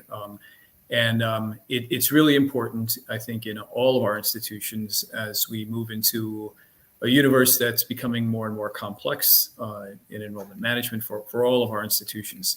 In my belief, framed quite a bit by a great deal of expertise by folks that I frankly work for, my staff, not just where I am now, but also where I've been. I've learned an immense amount from them, is that we've always been talking about student behavior and how we think about how they behave and what we can glean from that to target their interests to find a good fit for our institution. So behavioral markers are important. Look, I guess one way to think about this is we've been talking about behavioral markers in terms of visits. We all know and watch how many students visit, and if they visit, they're X percentage more likely to apply. That's a behavioral marker. But that's where it's all going now, I think. And behavioral markers are now, I think, the foundation of today's marketing efforts, because through behavior, where we watch folks in markets change and move within the contextual environment they're in, and Capture, along with other ways and other platforms, can help us gauge the data points that can inform how we market to or speak to or recruit our students. And I have a slide here, the gap between Spotify and higher ed, and I'll just spend a minute or two on this one because I think it's really important in the foundation for thinking about personalizations. We recognize, years ago, our marketing efforts, big institution, small institution, were designed to capture individual characteristics within clusters or personas. For example, I might be targeted by the music industry because of where I'm from and who I am. So they might say, hey, this is a guy who might like Mark Anthony. He's from originally New York City. He's Latino and Filipino. He's of a certain age, and he now lives in Florida. All those factors are true, but the Spotifys and the Hulus and the Netflix are thinking about me a little differently. The data and the algorithms that they're capturing from me based on how I, for example, watch movies, the websites I stream these movies from, Hulu, Netflix, I have way too many, the movies I skip, the movies I repeat, what I'm reading online, all go into a marketing equation and some algorithms that is very personalized, and dependent upon my behavior, they serve me up what they think would be appropriately fitting for me. So for there to be a good fit and a good experience. In higher ed, we other than visits, we don't do a lot of that. We've gone the way of traditional marketing, which is, again, taking a cluster of people. They And we still do, right? We buy names from entities that tell us students live in a certain neighborhood and therefore may need additional interventions. I don't know if that'll ever go away, but what's certainly evolving is how we think about all of the elements of their behavior through the enrollment funnel, through their application process, through the inquiry process, and beyond. And Spotify is an example, I think, a good metaphor for how we need to move in this personalization world. So Spotify now has, I think, 182 million subscribers, up from 158 million last year. They're just taking off. And they use systems that ingest every single event in a song. So every song has about 2,000 events or markers, data points. And they make connections with that song with other songs. So whether there's percussion or male voice or female voice, et cetera.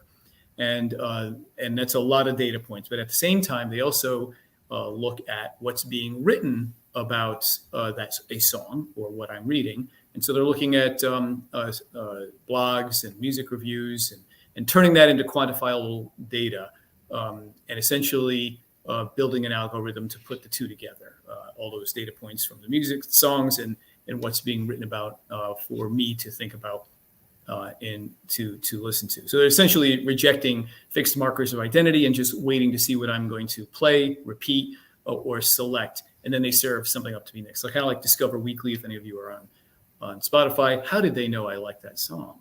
Well, that's because it's of my behavior. It's called context-sensitive algorithms, I believe. And that's what I think we have to move more into, slowly but surely. And I think the old model of what we do in enrollment marketing and frankly, the way admissions counselors operate is got to evolve. And it is evolving in some areas, in some institutions, but not fast enough. So we could go. So I think it's changed quite a bit. And I think using the Spotify model of behavior is what we have to move more and more into. And that's what Capture is able to do for us. And we're thinking more and more ways of all of the elements of behavior. So personalization, and I won't directly read from the slide, but, essentially it's, personalization is when we use data to design and serve up messages targeted to individuals or the market that we want to recruit from. And as I said, this is an evolutionary step from traditional marketing, which mostly relied on casting a very wide net and systematically puts large groups into the same category and then say, okay, this is a piece of marketing that may bring them into the institution. It was more focused on quantity than it was the segmented focus. And I think we are now at a stage where if we don't start to be more relevant, timely and personalized in our messaging, we're going to lose out on connecting the emotional chords to who we are and who the student aspires to be in order to get them to think about our institution. For sure. Totally agree with that. So the benefits, at every stage of the enrollment journey, they get relevant content and information when they need it. And they are prompted to take next steps based on what we're seeing within the platform. And I think we have a couple of screenshots later to kind of show that. And I think our certainly the Dean of Enrollment that we just saw in the clip talked to it. And we're doing that now in terms of making sure that when a call comes in or a student visits, it's not so cold where we start from scratch. Certainly if they're in our system, we'll be able to identify not just their information, where they're coming from, what they want to study, but also whether or not they have a level of interest, if you will, how warm or how cold are they?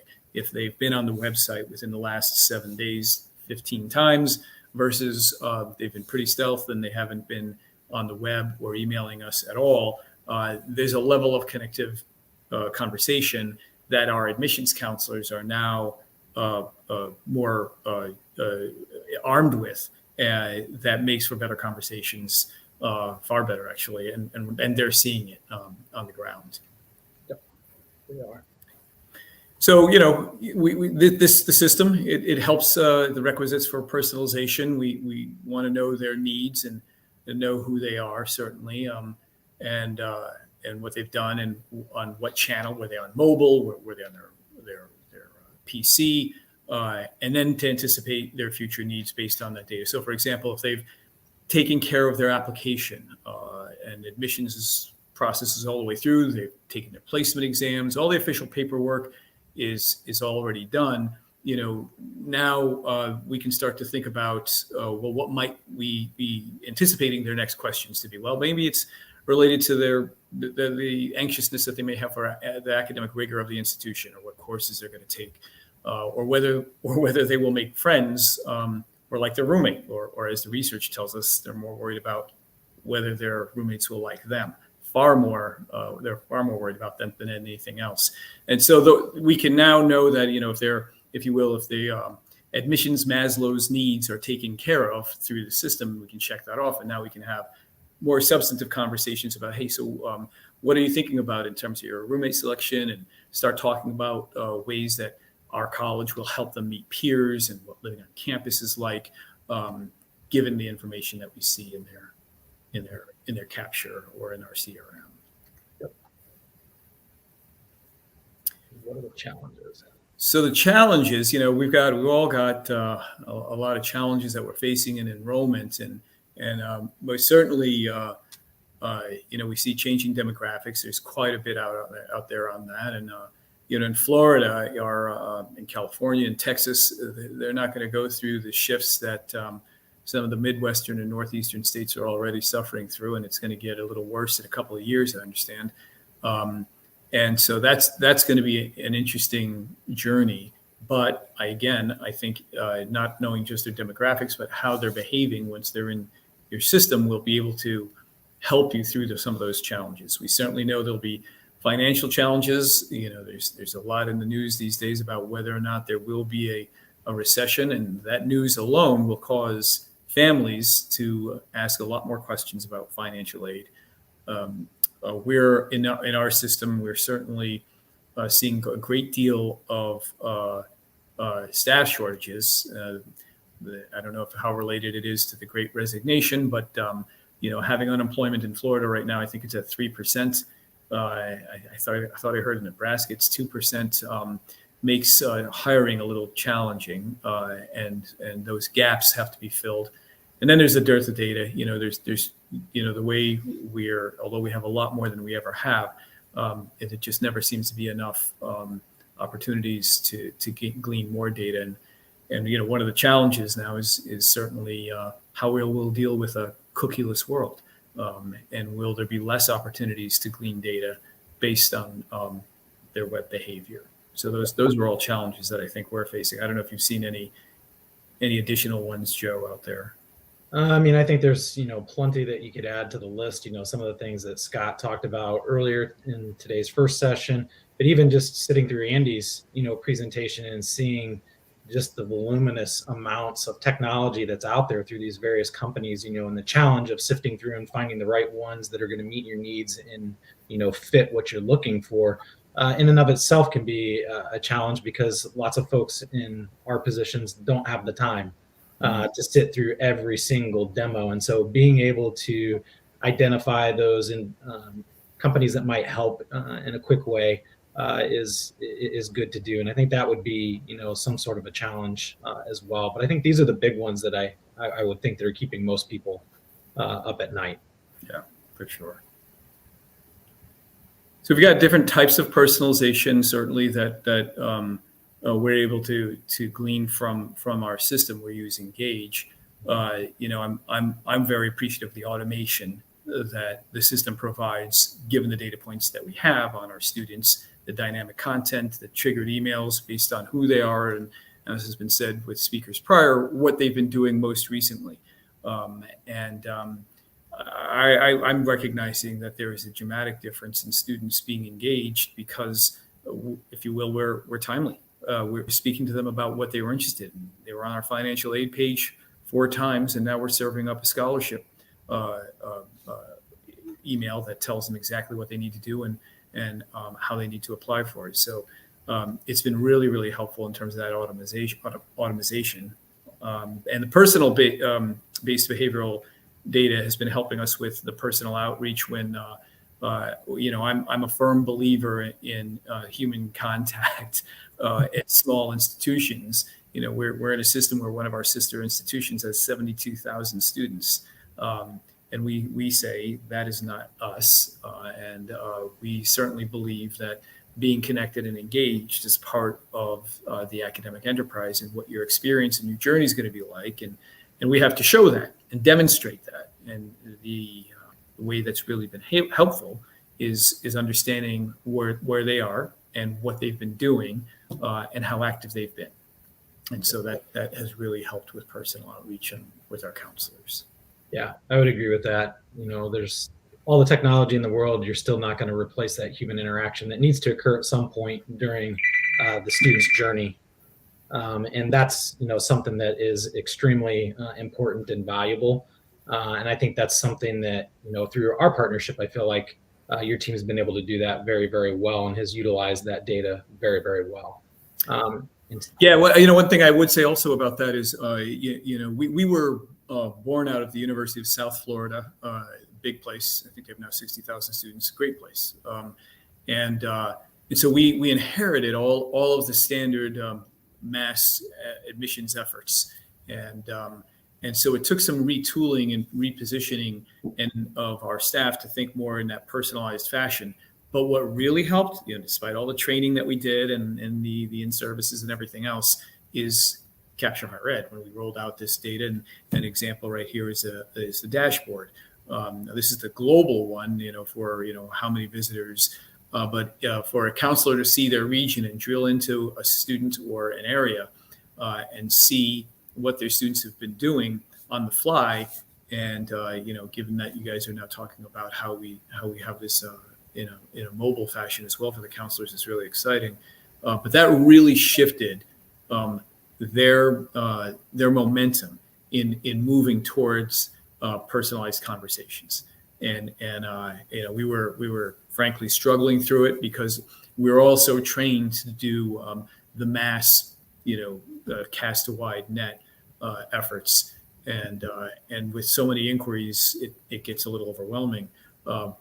But when we see how personalized it can be with this data, the yield and the effectiveness was through the roof. Yep, that really helped. Yeah, and so as Ben said, this is just an example of the behavioral intelligence platform, and in particular, this is the Engage dashboard. So this is the marketing automation system. This is for Florida Poly, and as he said, it's a great snapshot to kind of open up your day with, to be able to see how many visitors were on our site over the past 30 days, how many of those are newly identified visitors, not just returning identified visitors. Those are both good numbers, but to also know that, geez, of the 800 and some students in the past 30 days that were identified visitors on the site, 284 of them were newly identified. It's not just that they were there, it's that they were new and are there.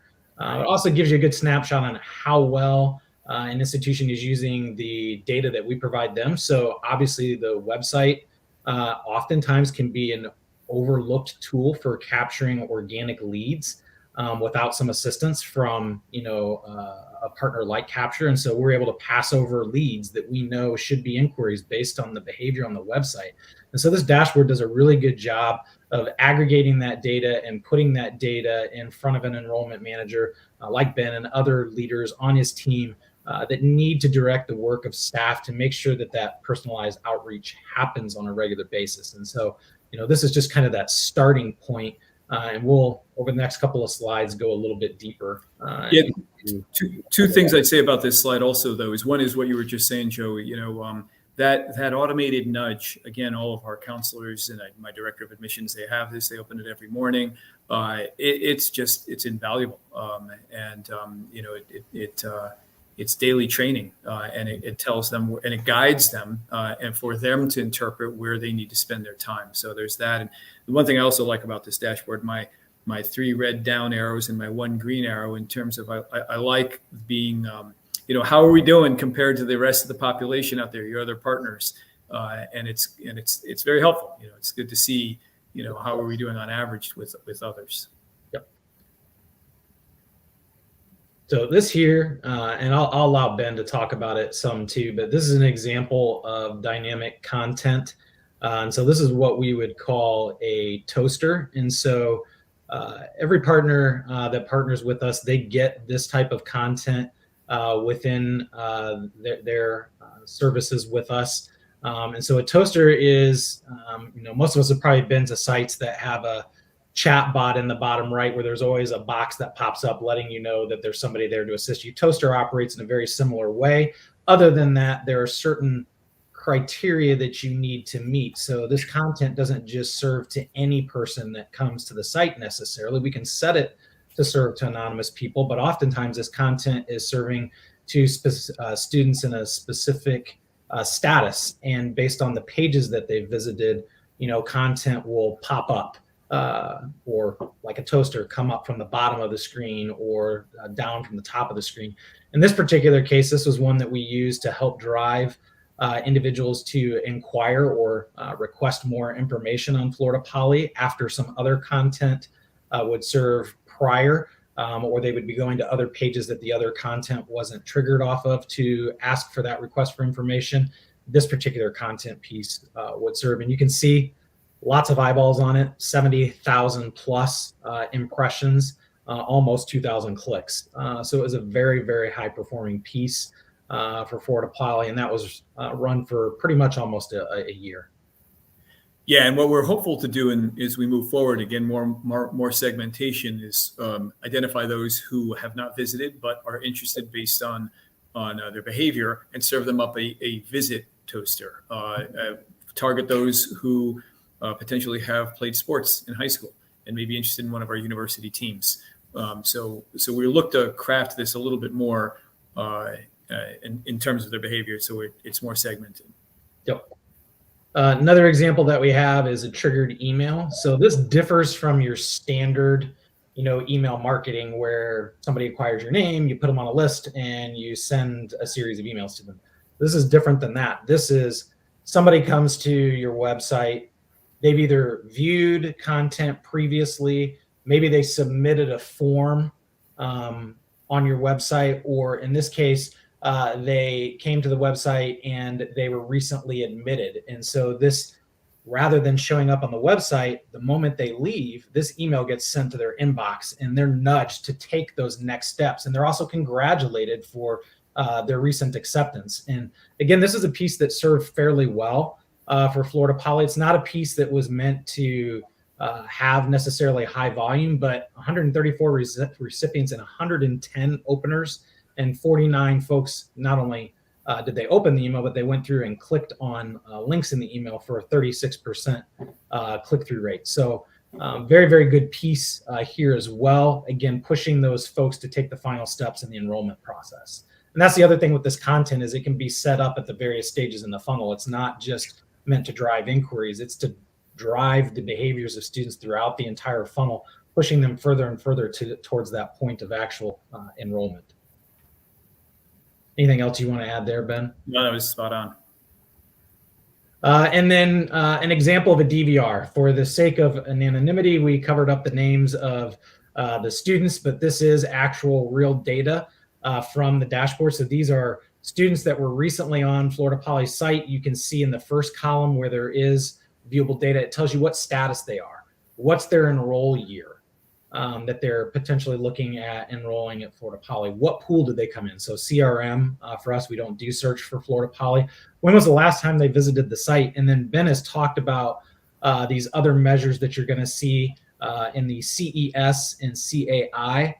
So the capture engagement score, this is a snapshot of a student's most recent visits to your website. So it's a 7-day snapshot. So how engaged has Johnny been in the past 7 days on Florida Poly site?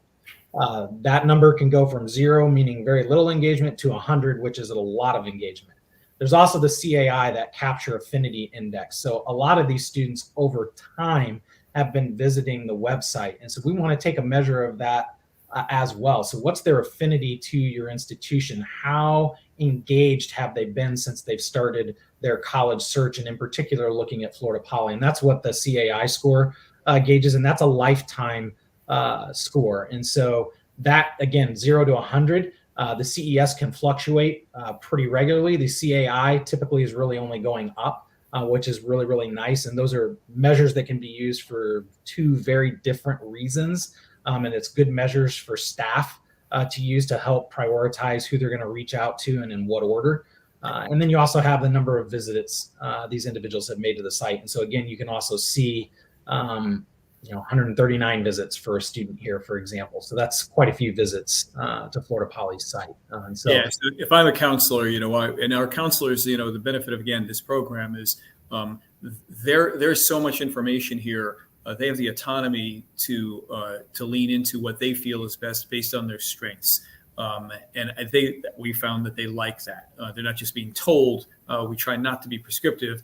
And for them to decide what should they do. So a counselor here, I see a CAI of 77, the low one on the screen, if you will. That might be someone's priority because they've only visited the site 4 times, but 4 times is enough, and they may need a text as well as a phone call. And the one with 100 that's been on our site for 139 times, they'll look to see what sites they were on to make sure there could be confusion if they're going to our placement test site over and over and over again. We'll want to say, is there anything we can help you with if we see some behavior in that regard? So that'll help guide what they're going to talk about when they're reaching out. Mm-hmm. Yep. And as Ben said, this is something that his counselors get on a daily basis. And so that's why it's called a DVR. It's a daily visitor report. And it gives the counselors the opportunity to see who's there on a daily basis and take those steps that they need to take. And those steps do lead to actionable results. And so just to give you some sense of what's happened over the last few years. So we started working with Florida Poly in 2019. And you can see that since 2019, there's been a 185% increase in applications alone for Florida Poly. And I think that's a pretty tremendous outcome. I'd like to claim that that's all capture. I think a good portion of it probably is, but a lot of that goes to the credit of Ben and his team in doing their job on the back end as well with other things that they're doing internally. Yeah, we thank you. The team's done an amazing job. I'm blessed to have some really, really good people, and that's where it's all at. But certainly, this has really infused those good people with the data, the business intelligence. They need to be even better, and it's proven the point. Our average SAT moved up 50 points. We've increased diversity on every front, and we increased out-of-state applications this past year by 40%. So we're moving in the right direction. So thanks for all your help and all that you guys have been doing. Yeah, no problem. I think we've got time now for questions, if there are any. If folks want to reach out.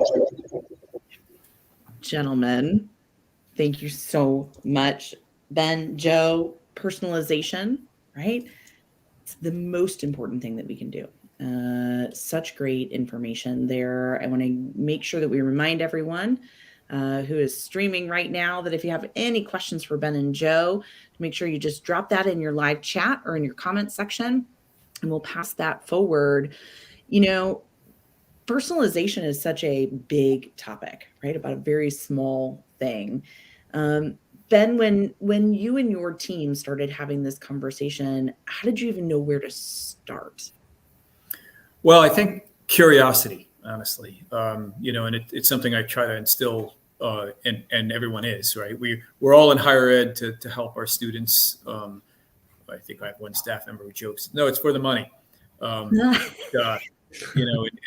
We're here for a good reason and a good cause. But so I challenge everyone, well, what about our students and where do they come from? What's their story and how do we know? And where do they want to go? And I think as we ask questions, we realize, well, we need more information. We'd love to find ways to absorb more, to learn more about them. And then what do we do with it? How do we manage that data? And I think that's how we kind of started and gone down this path. That's fantastic. And I would be remiss not to take a moment and round of applause to you and your team. What an amazing turnout for that year. My gosh. Yeah. Oh, that's amazing. Congratulations. So the next natural question for me is, what's next for you all as you continue to think about personalizing at scale, right? Yeah. So it's going to be, and I like to push back on the firms that have relationships with us, and Joe's been pliable, so I keep pushing. And so what can we do with other elements of data that speaks to what they're doing? I joke about will we pay attention to the music that they're listening to, or will we pay attention to the amount of text messages that's not being scored right now? Can we get that in a score? We supplement Capture's emails with our own through Salesforce. Can that be provided a score? And the answer is yes, and we're looking into that now. And you guys have been great in thinking and being thought leaders with us on this. So those are the next things, because we do have a hope to grow everything, quality, diversity, and headcount, but not like our sister colleges. We will remain small, STEM, and selective in Florida, but we do wish to grow a little bit more in the coming years. That's fantastic. Well, Ben, Joe, thank you so much for your session today, and for all of the folks that are streaming. I am certain that they took away some good nuggets to think about when we think about personalization. Thanks so much, guys. Thank you. Thank you. Carla. I mean, as someone who often says yes to Instagram and ads, I mean, this would have changed the game when I went to college. This didn't exist. I won't age myself, but real infancy of the internet. But I think it's incredible, and I love that we can help on that. Yeah, absolutely. We do have one question from the audience that I want to make sure that we address. Nicole's asking, data is great, but it can become overwhelming. What kinds of organizational changes did your team have to make? More staff, drop some activities, et cetera. Great. What kind of things did you have to do, Ben? Yeah, great question. So ever since I was at Baruch, I hired a data scientist, an econometrician. I think, frankly, we're all behavioral economists, frankly. Armchair behavioral economists, but that comes with having good data. And so in Texas, there were 3 people. We had a little more resources there. And then I have a data scientist on staff. So that's helped condense the data, shape it, and feed it to the counselors. However, given what the platform offers, there's not a lot they have to do other than it's being fed to them. It's being provided. So their change in behavior is more effective and deeper and more efficient than them having to run a spreadsheet. What high schools we rank high schools to in terms of best fit for the institution, so they all have grades, and so that helps them as well. We want to find a way to get that into the capture as well. So those are ways that we've changed. But again, they like it. It does mean they're on a little bit more. It's more thought. Sure.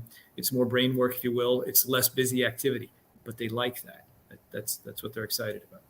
That's fantastic. So we have a couple of other questions if you have a little time.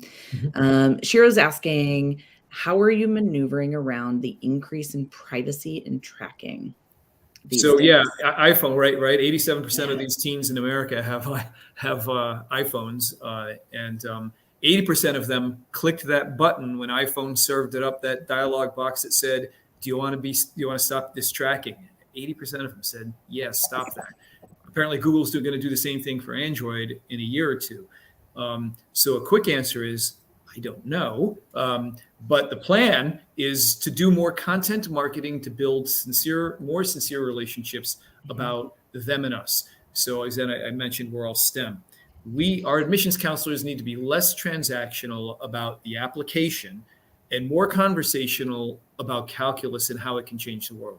Calculus does matter. As every student in high school asks, will I use this into the future? So can we digest this into a conversation in a simple way that says, sure can. How do you measure the smoke in a room? Calculus, So there are lots of ways we can break this down. We're not going to teach calculus, but we're going to certainly connect the dots in a content way. And that's what we hope to do more of. And the more content we're talking with them, the more they will give us permission to engage with them. That's how we hope to address this new world. That's fantastic. Well, gentlemen, we are at time. We could talk all day. Personalization is so fun. Thank you again, Ben, Joe. Wonderful presentation. Have a good rest of the day. Hope you enjoy the rest of the sessions also. Thanks, guys. Great stuff. Thank you. Thanks, Joe. Carla, Hi. What a day so far. I mean, it's flying by. Oh my gosh. We're heading into our last session I of want day more. one. Can you even handle it? I can, and I'm so glad we have another day tomorrow because I want more. This is fantastic. It's fantastic. So we've been talking a lot about prospective student outreach today, but what about their parents and their families? Reaching out to parents of your prospective students is a key element, right? In any recruitment plan. In our final session of day one of Innovate, Laura Rudolph, the Director of Enrollment Communications at Transylvania University in Lexington, Kentucky, will outline her team's simple yet effective strategy for parent outreach. She'll tell us how Transylvania started parent communications, including surveys and slate mailing groups. Also find out more about today's parents, how to get in touch with them, what you should be saying to them, when you should be saying it, and what mediums you should use. So let's bring Laura in. Here she comes. Laura! How are you? It's good. It's so good to see you. I feel like for many of our presenters that have joined us over the years, sometimes I only get to see you guys once or twice a year in person. I know. I think the last time I saw you in person was at Innovate 2020 before the pandemic. Oh my gosh. Well, that is a crime. We need to fix that immediately. Thank you so much for being with us today. I know Thanks for having me. Yeah, for sure. I know that our audience is super pumped to hear more on this topic. So I'm going to turn it over to you. Thank you, Heather. Appreciate it. So today I'm going to be jumping into talking about parent outreach made easy. So let me just jump right in and kind of introduce a little bit more about myself. My name is Laura Rudolph. I am 14 years in now in higher education marketing and recruitment. And I'm currently the Director of Enrollment Communications at Transylvania University. So my position actually lies within the Office of Admission. So I'm not part of the central marketing group. I'm also a one-person team. So that's where the Made Easy comes in this presentation today, because obviously I do not have a great team of individuals to help me in enrollment marketing specifically for our communication. So just a little bit of background. My background is in journalism, which really lends a hand to being able to write for parents. And then my master's is in integrated marketing communications. I would say, though, that the biggest change in my life in the past 2 years that has influenced how I market to parents is that I'm a new parent.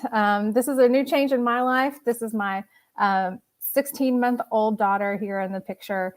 And so now I am thinking in new ways that I hadn't thought before, which has really influenced how I write for parents as well. Let me also introduce you to Transy if you're not familiar with us. So we are located in downtown Lexington, Kentucky. We're a small private liberal arts college. We're the 16th oldest college in the U.S., and we do predate Dracula by 100 years. So I think we kind of own the name Transylvania personally. We have about an enrollment of 1,000 students. As for our CRM, which I will be talking about today, we are on Slate. We've been a client since January 7, 2017, and I just happened to look today, and we have been a Capture client since June 23rd, 2017. So tomorrow is our 5-year anniversary with Capture. So I want to jump right in and kind of talk about what I do in the admissions office. And a majority of my job is to really look at what are those new technologies and new segments that we need to start utilizing to influence enrollment. And as you can imagine, over the past several years, parents have been a significant part of that influence. And so I wanted to pull out some research that has really influenced me in the way that I think about parents. One of them is a report by RNL, Campus ESP, and Teen Life. And this is from 2019, the parents' role in the college planning report. 3 out of 4 parents say that they are very involved in the college search process. And yet at that time, only 54% of colleges were talking to this group of parents. And so unfortunately, that means that nearly half of parents are really engaged and yet weren't receiving any communication. Data from Mongoose really supports it as well, saying that they're the most important influencers for prospective students. And this is compared to their friends, current students, guidance counselors, all of those other people that can influence them, parents are still that most important influencer. And in addition to that, they have the greatest impact at the beginning and early stages of the college search. In fact, data has shown that it's as early as their sophomore year. They are already influencing students on where to look at colleges. One of the biggest stats to me that stood out is that students who provide their parents' email addresses when they inquire are 45% more likely to apply and persist through to deposit. That is incredibly significant. And what this tells me is that many institutions are missing an opportunity to reach parents when and where it matters most. And we can't make communicating to parents an afterthought anymore. So at Transylvania, the big question was, how can we nudge the nudgers? This is probably a phrase you've heard before, but if they are influencing their students, then how can we influence parents? Now, there's a lot of questions we needed to ask ourselves and answers we needed to find to kind of get to that. The first question is, who are they? You know, I started enrollment 14 years ago. And for those of you who have been in enrollment for a while, those parents have really changed over time. So how are they different? How do we need to talk to them? Who are they and what is important to them? And that's what we need to answer first.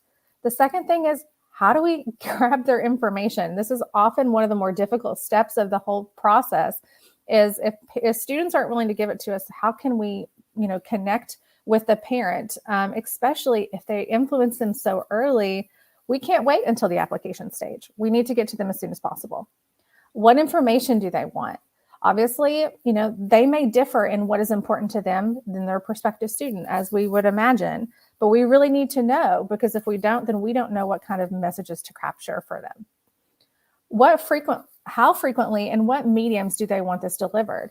Do they want something that's very regular? Do they want on a daily, weekly basis? Do they just want it every now and again? Do they prefer print? Do they want email? Do they want text messages? These are all the questions that we laid out that we needed answers to. And then lastly, and probably the biggest question for me as kind of a one-person shop in our enrollment office, is how do I write for them and how do I do it as efficiently as possible? I have a lot on my plate with a lot of other segments of prospective students and families. So how can I do this as efficient as possible, but make it as effective as possible? So let's jump into who are they? And if you've been in enrollment, you're probably very familiar with the current parent. First of all, I kind of see them as like, I'm onto you and your gimmicks. That's what I imagine a Gen Xer would say. I do say I have a lot of Gen X friends of mine. But honestly, this is one of the most fun groups of parents I've ever had the opportunity to write for. And I'll kind of talk about why as we go through this presentation. First, you're going to find that a lot of these Gen Xers are waiting until later in life to have children. So a lot of them are a little bit older than previous parents that we've seen. And this trend is going to continue through millennials. In fact, it continued through to me. I'm in my mid-30s and I just had my first child, and that was because of education. So you're going to continue to see that in the generations going on from now. Secondly, they really strive for transparency. It's kind of a non-negotiable point for them. They really want honesty as much as possible. However, they can be a little bit cynical, and they are often thinking people are motivated by self-interest. Now, they grew up during a time when there was some political turmoil and things happening in the world that kind of made them distrustful of institutions. As you can imagine, that probably isn't going to change for some of the generations that are living right now as well. So we can kind of assume that this might be something moving forward. But what I love about them is that being honest can really win them over, even if the honest answer isn't 100% positive. So sometimes as marketing people, there's data statistics that we are not really wanting to put out there. Sometimes being honest is really worthwhile, even if it's not necessarily the best data point that we want to provide them. And they are more likely to trust personal accountability than processes. The example that I like to give is if your institution has a great safety procedure in place. If there's an emergency on your campus, here's step 1, 2, 3, and 4. And they may be really interested in knowing that process, but the question they're going to ask is, who do I contact, specifically the person in public safety, if I need to check on if my child is okay? So they care a little bit more about that personal accountability than the process. And lastly, they're a bit skeptical. They're also very sensitive to prices. They lived through a recession themselves. And so they understand that, price matters and the value that they receive in return also matters. The next step for us after we kind of learned about them is we need to start capturing their information. And we know that from the data, we need to do it as early and often as possible. So I'm going to share with you kind of the top 5 ways that we capture parent information. The first is through our Slate RFI form. We actually implemented this 3 years ago now, and we do a 2-step form. So essentially what we do is we know that students who want to fill out forms want to do it in a way that is as quick as possible. So the shorter, the better, essentially. But naturally, as admissions people, we want as much information as humanly possible on each of these students. So the way that we did this is we created a basic RFI form that asks those very basic information up front. Once they submit that, they receive an email that says, you know what? Thank you so much for inquiring. We really want to learn more about you. Would you be willing to share a little bit more? And it sends them to a secondary inquiry form. The secondary inquiry form then asks parent information. It asks if they're first gen. It might ask things about their pronouns and other information that would be really helpful for us to use, but that we didn't want to take up space on the initial inquiry form. For us, over the past few years, the conversion rate from the first to the second form has been 80%. So they're really willing to give that information. The second thing we use is a Capture PID form. I'm sure a lot of you are using this who are Capture clients. So we allow them to select that they are a parent or a counselor. And this is served to anonymous people who have been at least one admission page or one visit page, but no more than 2 times. But this allows us to at least get a little bit more information on the parent. Also, now that travel season is actually becoming a thing again after COVID, we are also putting this on our paper inquiry card. We redesigned this a few years ago to kind of match our 2-step inquiry form. So the front page is really those required pieces, but if they happen to be in a private visit, they have a little bit more time, they can fill out the optional information on the back, which also asks about parent information. Now, the fourth thing is our campus visit registration. And I have an asterisk here because during COVID from 2020 to 21, COVID visits required all visitor information to be shared with us. So it was kind of a bit of a sneaky way, but we required all visitor information. So we were getting parents, siblings, grandparents, guardians, all kinds of information from our campus visit registration. But now that our COVID requirements are kind of loosening a bit, the campus visit registration is now allowing them to share the information using what we call replicate blocks in Slate. Now, most of you know that students are often hesitant to give out personal information, especially their parents' email, their phone numbers. But we found that the best way to get it is to just give them a good reason why you're asking for it. So in this situation, we say, would you like a copy of your visit confirmation and reminder emails to be sent to your parent or guardian? Well, yeah, that's really useful for their parents to know. They may not check their email very frequently. So yeah, absolutely, I will share that information. And what's great is that replicate blocks allows us to add additional parent or guardians, as many as they want to add. So if they want to add step parents as well, then they could add 4, 5, 6, however many different parents or guardians they want to add. And then lastly, this is a new piece to our puzzle, which is we just email rising seniors who don't have parent information and say, hey, we would love your parent information. And again, it's important that you give them a reason, right? We think we're a good match. We can provide your family more information, and we just want to learn a little bit more about you. And we tell them the things that we're wanting to send to their parent, and then they can fill it out. This is new for us, so I hope to have some really good data points on that in the next year. So now that we've gotten through those 2 pieces, we need to know what they want. And this is something I highly recommend every Office of Admissions do every year. Every summer, we send a matriculated and a non-matriculated survey to the students and to the parents. And this gave us a great opportunity to be able to ask some of these questions. So some of the questions we asked were at the beginning of your college student search, what were you most and least interested in?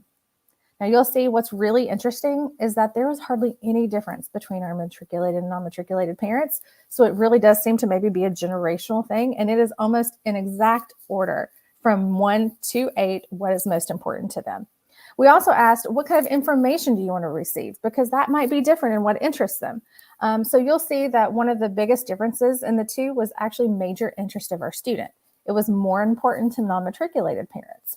So that kind of tells me as a marketer, maybe that's something I need to put more emphasis on, because then maybe they wouldn't be non-matriculated, maybe they would be matriculated. So this was really helpful for us. The next part is when and how. So how frequently do they want this information?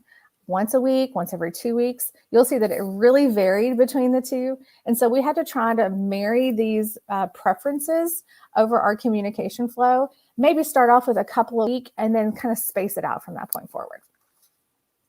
We also asked, what kind of ways do you prefer to receive your communication? And number one was parent-specific emails, far and above the rest. What was interesting is that the number 2 was copied on important emails to my student, and number 3 was a parent-specific webpage. Now, as a marketer and an admissions person, I put an option on there called none, which said none. All of the information should go to my student because they're driving the college search, and not a single parent selected that one. So that also gave us some information that parents really want to be involved. Then we get into the kind of this last step. We know who they are, we know what they want, they know how frequently they want it. And now we need to kind of decide what kind of tone of voice and length, and those things are really going to make an impact on these. Now, the first thing to me, and really my focus and why I love parents so much, is they want straight to the point information. And really, that's the easiest to write for. I can be very honest and straightforward. I also recommend that you kind of avoid jargon and admissions lingo. One of my favorite things I've ever seen regarding admissions lingo is admissions lingo bingo. And I'm excited to introduce that to you. This is from Ology, a marketing company out of Columbus, Ohio. And they provide kind of admissions lingo bingo of those things that you typically see in publications and on college websites. I am sure that these all show up on ours in addition to other colleges. But you know, that cutting edge research, you're more than just a number. It's your journey or your future begins here. So the more that we can avoid those types of marketing languages, it's going to feel a little bit more authentic to the parent. So use conversational language just like you're speaking to them in person. We like to justify our value from the ground up. We have to assume that we have absolutely no loyalty from them, and we have to tell them this is what your return on investment is for, you know, putting your money towards your student attending Transylvania. Now, they are okay being marketed to, though, so you shouldn't bury your favorable data points. I know there was once a time in Transylvania's history that we were kind of afraid to show all of the wonderful stats that we had. We didn't want to be very boisterous about it. But honestly, they want to hear it. If you have really great data, share it. Openly share your return on investment. Also, showcase your accountability. We've already talked about this and why it's really important, but we've decided in our emails especially, maybe they need to start coming more from individuals that are on campus, in student life, in different offices, than just from the Office of Admissions. It's actually putting a face to the name, and that really shows more accountability. Also, be concise. They are just as busy as their students, so that snackable content is really information is really key. If there is too much for you to say, just split it up, because then you have multiple touch points. And that's even better over the course of a parent's college search process, is to touch point with them multiple times. So if they want transparency, just give them transparency. You know, as I mentioned before, even if it's not 100% positive, they will really appreciate the effort. Here's an example and an excerpt from our public safety email that I wrote a few years ago. I talk about how we're not shy about our crime statistics. Students who are from rural areas of Kentucky might see Lexington as a big city. They may see things on the news, concerns about safety, and especially being in a downtown location, they may have ideas about transit that may not be accurate. So we very broadly say, you know what, if you're concerned, then go to our crime statistics and go look for yourself. Here's our daily crime log. And yes, do we know that there might be something that doesn't show up, that shows up on there that we don't want them to see? It's highly possible, but you know what? We're being very transparent about it. And as we put in the email, they deserve full transparency when it comes to their student safety. As far as actually setting this up, this is kind of our next step, right? Now that we have this, how do we set it up? We do have Slate. So what we use is a configurable joins relation base. So this allows us to grab those relationship types, guardians, all the parent opportunities, options that are in there. We make sure that the relation email exists. And then we do a timestamp days. So it's essentially days out campaign for our parents. But one of the most important things I want to stress today is the concern that a lot of people have about the parent accidentally opting out their student who is in Slate. That's why we use parent message groups. So message groups allow for the message recipient to opt out of just a single message group instead of opting the entire student out from all future communications. So we created several different ones for our different parent campaigns. We have a prospective senior parent campaign and also an admitted parent campaign. If you are sending transactional emails, you also have the ability to just say no unsubscribe is going to be available for this. So if it's really a transactional email that you need to carbon copy a parent on, you have the ability to do that and you don't have to worry about opting out the student. So the last and most important thing to me is I don't have a lot of time, right? I have a lot that I do in my day-to-day job. And so I don't necessarily have time to just come up with all these wonderful emails very quickly for new segments, but we know how important it is. So what we did is we kind of compared what those parent interests were with the student interests, and we found that a majority of them are the same. It's just slightly different audiences. So we decided we're going to repurpose content with very slight changes. The way that I did this is by using content blocks, which are my best friend. If you are a Capture client, great for you because they have the ability to be able to do all kinds of great things for you in emails very similarly. We have the ability through content blocks in Slate to repurpose content. So we can create an entire block of content. I usually will write it in either first or third person to help it make it really versatile for different audiences. And then I simply just change the introduction and the conclusion around that content is merged. An example here is for our research email. We merged in that students use these grants and faculty and business administration have many areas of research, and here they are. It's not specific to students. It's not specific to parents. It's just factual information, but it provides really great personalized information for that student's academic area of interest. So of the 11 emails that are in our prospective student campaign, senior parent campaign, I only ended up having to write 4 new emails for prospective senior parents. So that really saved me a lot of time by able to reusing this content and made it significantly more efficient for me to create and craft a brand new parent campaign. So I'm sure you're wondering, how did it end up? What were the results? So we had a series of 11 parent-only campaign emails for prospective senior parents this past year, and we had really great open rates, a 1.2 click-through rate, which for the amount of parents that we had in our system was pretty average. And we had a bit of a low opt-out rate, which was great for us. It means that we must have been sending information that was really important. For the admitted parent, it was a 7 parent-only campaign email. Now for this campaign, we decided to lean more towards the copy me on important emails that was requested for our parent survey, because there's a lot of really targeted transactional emails that need to go to admitted students. So we decided we're going to start carbon copying those. So they technically had more than 7, but really the bulk of the campaign that were just for parents were 7 emails. You'll see that the unique open rate is higher, which we would hope it would be since it's further down the funnel. The click rate is higher and the opt-out rate is even lower. So we had really great responses from our parents for both of these. Now, what was great is we sent the survey at the end of the year, and unprompted, we had great comments from parents about our communication, which was a joy to see. In fact, they said our email communication was excellent. They didn't get spammed. They said information was relevant, and that it was more interested. It made her more interested in colleges than others that they looked at because of our parent communication. So this next year, we've got some more steps we're going to take since we saw this really great result. We are a partner of Campus ESP. It was implemented really late in our enrollment process this past year. So how can we better use that for the full recruitment cycle? They have the ability to have a parent promoter score, which essentially like tracks parents that are the most engaged. And of course, we know that the higher parent engagement, the higher the likelihood of student enrollment. So how can we better use that to maybe tailor some different communication? What can we do to improve those click-through rates for parents?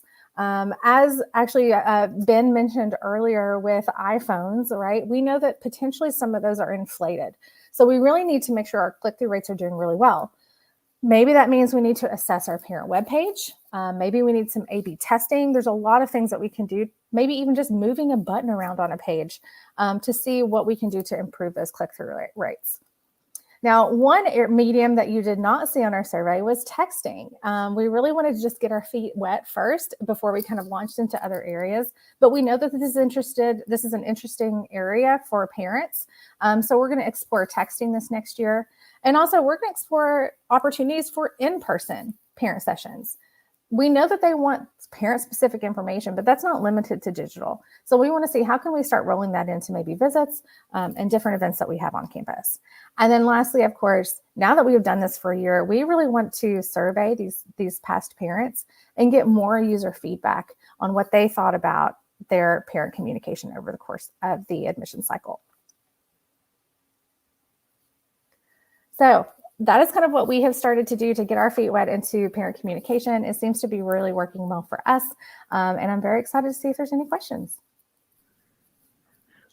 Laura. That was fantastic. Ooh, Carla, you're on mute. So many incredible ideas. Sorry about that. One of the things I love that you said, and this really goes for any time we are faced with a challenging question. You were talking about crime, rather than to defend and deny, right? Is to have a discussion. Yes. I love that you said full transparency when it comes to their children. Children's safety is important to you guys, and I think that's really incredible and something that I love that you guys are having a discussion about that.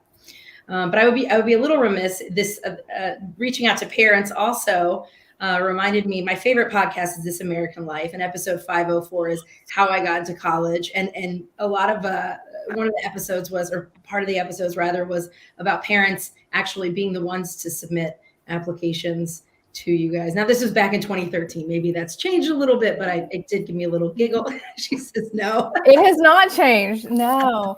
And, one of those key things that you can always tell when a parent submits is when they accidentally put in their own birthday. That is a key indicator that the parent has filled it out themselves. But, there's data out there from some of these same sources from RNL and Mongoose. One of them had a data point that actually asked parents, like, have you completed their application? And parents are like, yeah, I've completed their application for them. So we know it's happening. We can't deny that it's happening. We can always encourage them not to. And we make sure that we do that in our presentations and things that we give to parents. But we know it's a fact of life. I don't think that that's necessarily going to change. Right. We can try to put as much on the student as possible, but we know that parent is always going to be there. Maybe that's why I've become so successful in life, because mine just threw me to the wolves. So I had no help on mine. But alas, I think we have some questions for you, Laura. Heather, do you want to ask a question? Yeah. So Caitlin's asking, how do you navigate social media marketing to parents? Ooh, that's a great question. So what's interesting is that I am in the admissions office, and then we have our central marketing office. Our central marketing offices manage our social media. So our Instagram, our Facebook, that is primarily through our central marketing office. And then we do, as an admissions office, have an Instagram page. So we can put kind of some information for parents on our Instagram. But to be honest, one of the areas that we're looking to grow is kind of that campus ESP side. We know that that's going to be potentially an area that we're going to have more parents be engaged in. And we know that if they're engaged there, they're also a higher likelihood that their student's going to apply and enroll. So kind of similar to a CAI score, that parent promoter score kind of gives us an idea for that. But it's really interesting because some of our parents also overlap with our alumni audience. We can't really forget that too. So we have a decent amount of legacies that come to Transylvania. So really what we do is we have a really great relationship with our central marketing office. They have access to our entire parent communication flow, so they can see what I'm sending and when I'm sending it. So they have the ability to pull information from any of my emails or text messages in our Slate instance, and then reuse that on their social media channels. So the intent is that when a bulk of our parents are kind of starting to get these types of messaging, that we're reflecting it on our social channels as well. That's fantastic. The next question we have is from Melissa. And Melissa is asking, do students need to give consent to send parents info for FERPA, or are the communications just general info? Very good question. So I know that this kind of varies according to institution, but for us, a FERPA does not kick in until the student is enrolled, which means the student's feet are on campus the first day of school. So anything before that, FERPA does not cover that prospective student. So we really don't have to worry about that in those stages that admissions is working with the individual. So that kind of takes care of our FERPA concern. As far as giving consent, some other institutions may say, well, should the parent give their own consent versus the student giving their consent? It's one of those kind of like chicken or the egg. Like we can't necessarily how can you contact the parent to get their consent if you don't have the information that the student needs to give you, So you're kind of in this in between. So we've always said that if the student is interested in us, then the parent is interested in us, right? It's kind of a default. If we're potentially a school that they're interested in, then I'm sure their parent wants to know about us. And you know what? They do have the ability to unsubscribe out of our message group. So if it becomes something that they're not interested in and their student has opted them in, they have the opportunity to opt themselves out as well. That's awesome. We have a couple more questions coming in a mix, just so you know. A ton of accolades for your presentation and just a ton of great content. A fun story from Davis and Elkins that they had a parent name on a visit parking sign because a mom filled out the request form. All right, Davis and Elkins. I used to work in West Virginia. Speaking of Davis and Elkins, we have a question coming from over there. How did you incorporate the parent information in the PID form? Yeah, so just so happens that Joe helps us over at Transylvania. And so that was one of the discussions that we had pretty early on, is that we just need another outlet, as early and often as possible is kind of our go-to. So we chose parent or counselor as our option for them for that PID form. Now, what's great is also the PID forms have had an upgrade recently. So we have the ability to kind of change what questions are asked according to what they choose. And I don't know that we've actually updated ours, but that's on our list of to do. And then once they choose parent, then it can ask a couple of additional questions. So that upgrade to our PID forms is definitely going to help us incorporate that parent information. That's fantastic. I just sent a message to Joe and let him know that needs to be up on the schedule. The next question that we have is from Matthew, and Matthew's asking, what information would you say is the most important to work with parents on? And then secondly, what events would you recommend hosting to engage either online or in person? Good question. Information that I would say is most important to work with parents on. Now, one caveat I said is that this is our survey, right?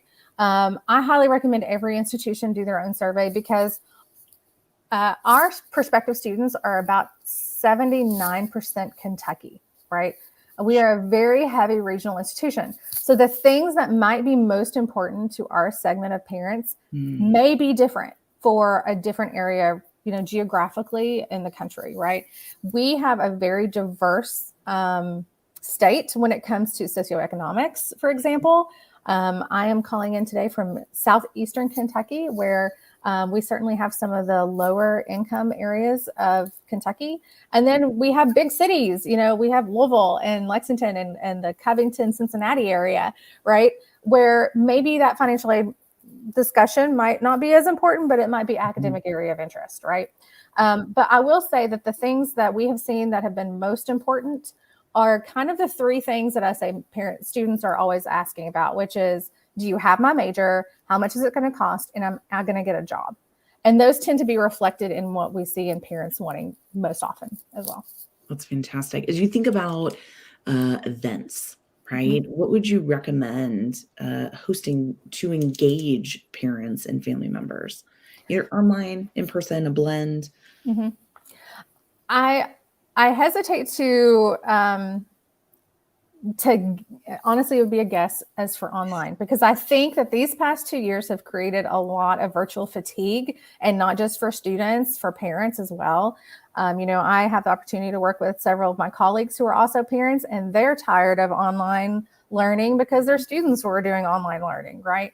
Yes. I don't think for us that anything can ever replace the in-person experience. We are really an institution who really focuses on making sure we get their boots on the ground, as we like to say, because it makes a difference to see our culture in action on our campus. Now, for our events, one thing that we have done, we have an amazing event coordinator, our assistant director of admission, and she has, over the past couple of years, really started to do breakout sessions for parents that are different than the sessions that their students are receiving, especially once it gets to that like admitted student phase. In fact, we give tours of Lexington to our parents while our students are doing other things.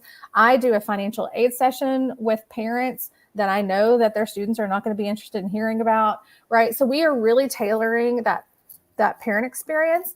But I'll say on the side, it also takes those students away from mom and dad or guardian, and it puts them with other students, right? Yes. And at those events, that's the most important thing for us, is that they are connecting with one another. And if their parents are in the room, they may be more likely to sit with them. They may, right? Sure. And so what we have found is when we separate them out and then we bring everybody back together for like a dinner, all the students are sitting together and then all the parents are sitting together. And we love to see it because that means that the students are connecting with each other, but then the parents also have the opportunity to kind of give them a little bit of freedom, which they're going to need over the next year anyway, right?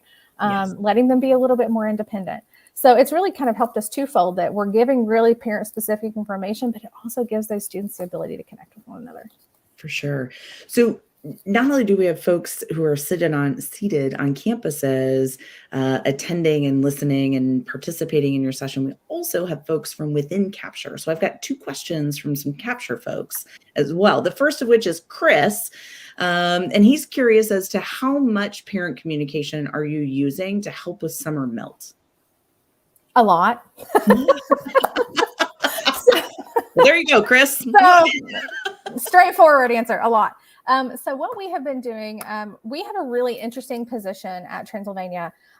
This is the second time I've had a position like this. I used to work in West Virginia at Marshall University, and we also had it was called a director student transition. It essentially helped that student from the point that they submitted their deposit to being enrolled. It was a bridge position. We have a similar position like that at Transylvania for the past several years called our Assistant Director of Student Success. Mm-hmm. And this role essentially helps kind of pick them up from that moment and start trying to kind of very nicely take them away from their admissions counselor and get connected to other people on campus, right? Because we know that students really end up loving their admissions counselors that they get connected to. And I mean, it'll be their first semester on campus and they'll email their admissions counselor instead of someone in student life. But their admissions counselor needs to kind of move on to recruit the next group of students. So this position essentially kind of helps craft that interim communication to prevent melt. We have had a vacancy and we just filled it in spring. So I've kind of been an interim bridge builder over the summer for our parent communication. And we're doing the very similar thing that we do with our students, which is we want to connect them to resources on campus. So, we have that first generation population is growing across America, right? And that also grows with diversity. So we're seeing a lot of first gen families coming through. So we know that parents may not be familiar with what a registrar does, right? Sure. What does a registrar's office do? How is student accounting different? The student accounting office different than financial aid, and what do they do that's different? So over the course of the summer, we have just been slowly introducing them to every office, giving them names and contact information to show who's accountable for the different things that are there and the different needs that they may have. And then, we talk about things that are important to them, like advising. That's a big thing over summer melt. Housing and residence life. When do I get my roommate? Those kinds of things. We have been really including the parents in a lot of the same communication as the parent or as the student. But what we also did is we have tried out texting with deposited parents. So, these students have really big, long checklists of stuff they need for enrollment. So after maybe 30 days of not getting their stuff in, we may send a text over to the parent just to let them know, hey, your student still needs to complete these enrollment forms. So we're also doing that to help kind of perpetuate them, continuing to get things done and not letting them lag behind. Laura, there has been so much incredible information in this session. As always, that's why you're one of the faves. We want you to present all the time. So many people are saying thank you. They have learned a ton. So thank you so much for spending time with us this afternoon and presenting just an incredible body of information for our friends in enrollment and marketing. Absolutely. Feel free to connect with me on LinkedIn, shoot me an email. I'm glad to talk about it. Awesome. Thanks, Laura. Good to see you. Bye. Whew. What Carla. a day. I feel like I keep ending a session with, whew, Carla. I know. But how awesome is that we get to have all this great content today? I mean, each one was just a little different and a little more awesome than the next. I know, friends, it's 3:54, which means that we've basically come to the end of day one. I'm sad. Of day But I one. am We'll continue tomorrow. Yes. Tomorrow is even more exciting. Today, we've had the opportunity, right, to connect and to hear from Scott Jasic, sharing with us the top 10 issues in admissions today. Andy Johnson taught us how to wade through the rapids of the ed tech industry and how to find the right partners for you. Ben and Joe walked us through the importance of personalization and how the heck to do it in the recruitment process. And obviously, we don't need to say any more about Laura. All things parents and how to connect, right? As we think about tomorrow, we've got some really incredible things up on the agenda. Everything from we have 2 keynotes. We're going to start the day and end of the day with a keynote, our first keynote. And of course, my agenda is now refreshing. There we go. So we've got our opening keynote, which is Dr. Cindy Nanninger from Carroll University. We're going to hear from Rajiv and a bunch of different companies that are out there and in this space talking about how to make your ed tech stack sing, if you will. We have our very own Chris Harris, Joel Bauman from Duquesne, and Bob Longmire, who's of Longmire Company, joining us to talk about the convergence of behavioral and emotional intelligence.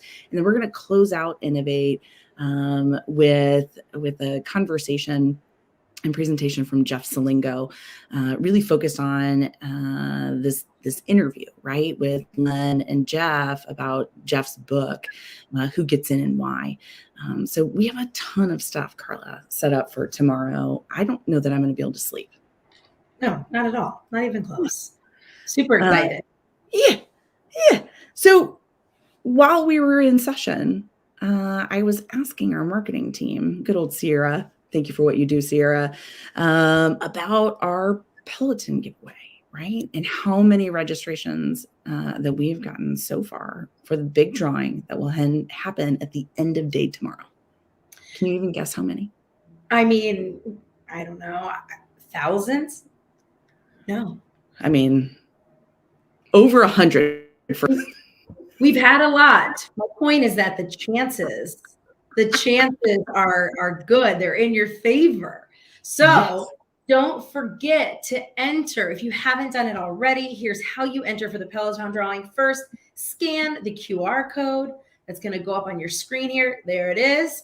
And go to Capture Higher Ed's LinkedIn and follow us. Then you're going to share that post pinned at the top of your page. Share it with your network that you're attending Innovate 2022 on LinkedIn using the hashtag Innovate 2022. And at the end of the day tomorrow, we will announce a winner. This is very exciting. Also, I am frozen. Let's try. There we go. There you are. Back. Hey, you know what? What is a virtual conference without just a small handful of technical Just a issues? little bit. Carla, today has been so fun. Thank you so much for being my co-MC, partner in crime. I'm pumped for tomorrow and all the things that we have in store. To all of you who have joined us, thank you so much. Have a great rest of the afternoon, and we'll see you back here tomorrow, same time, same place. Thank you all. Have a great night. Bye.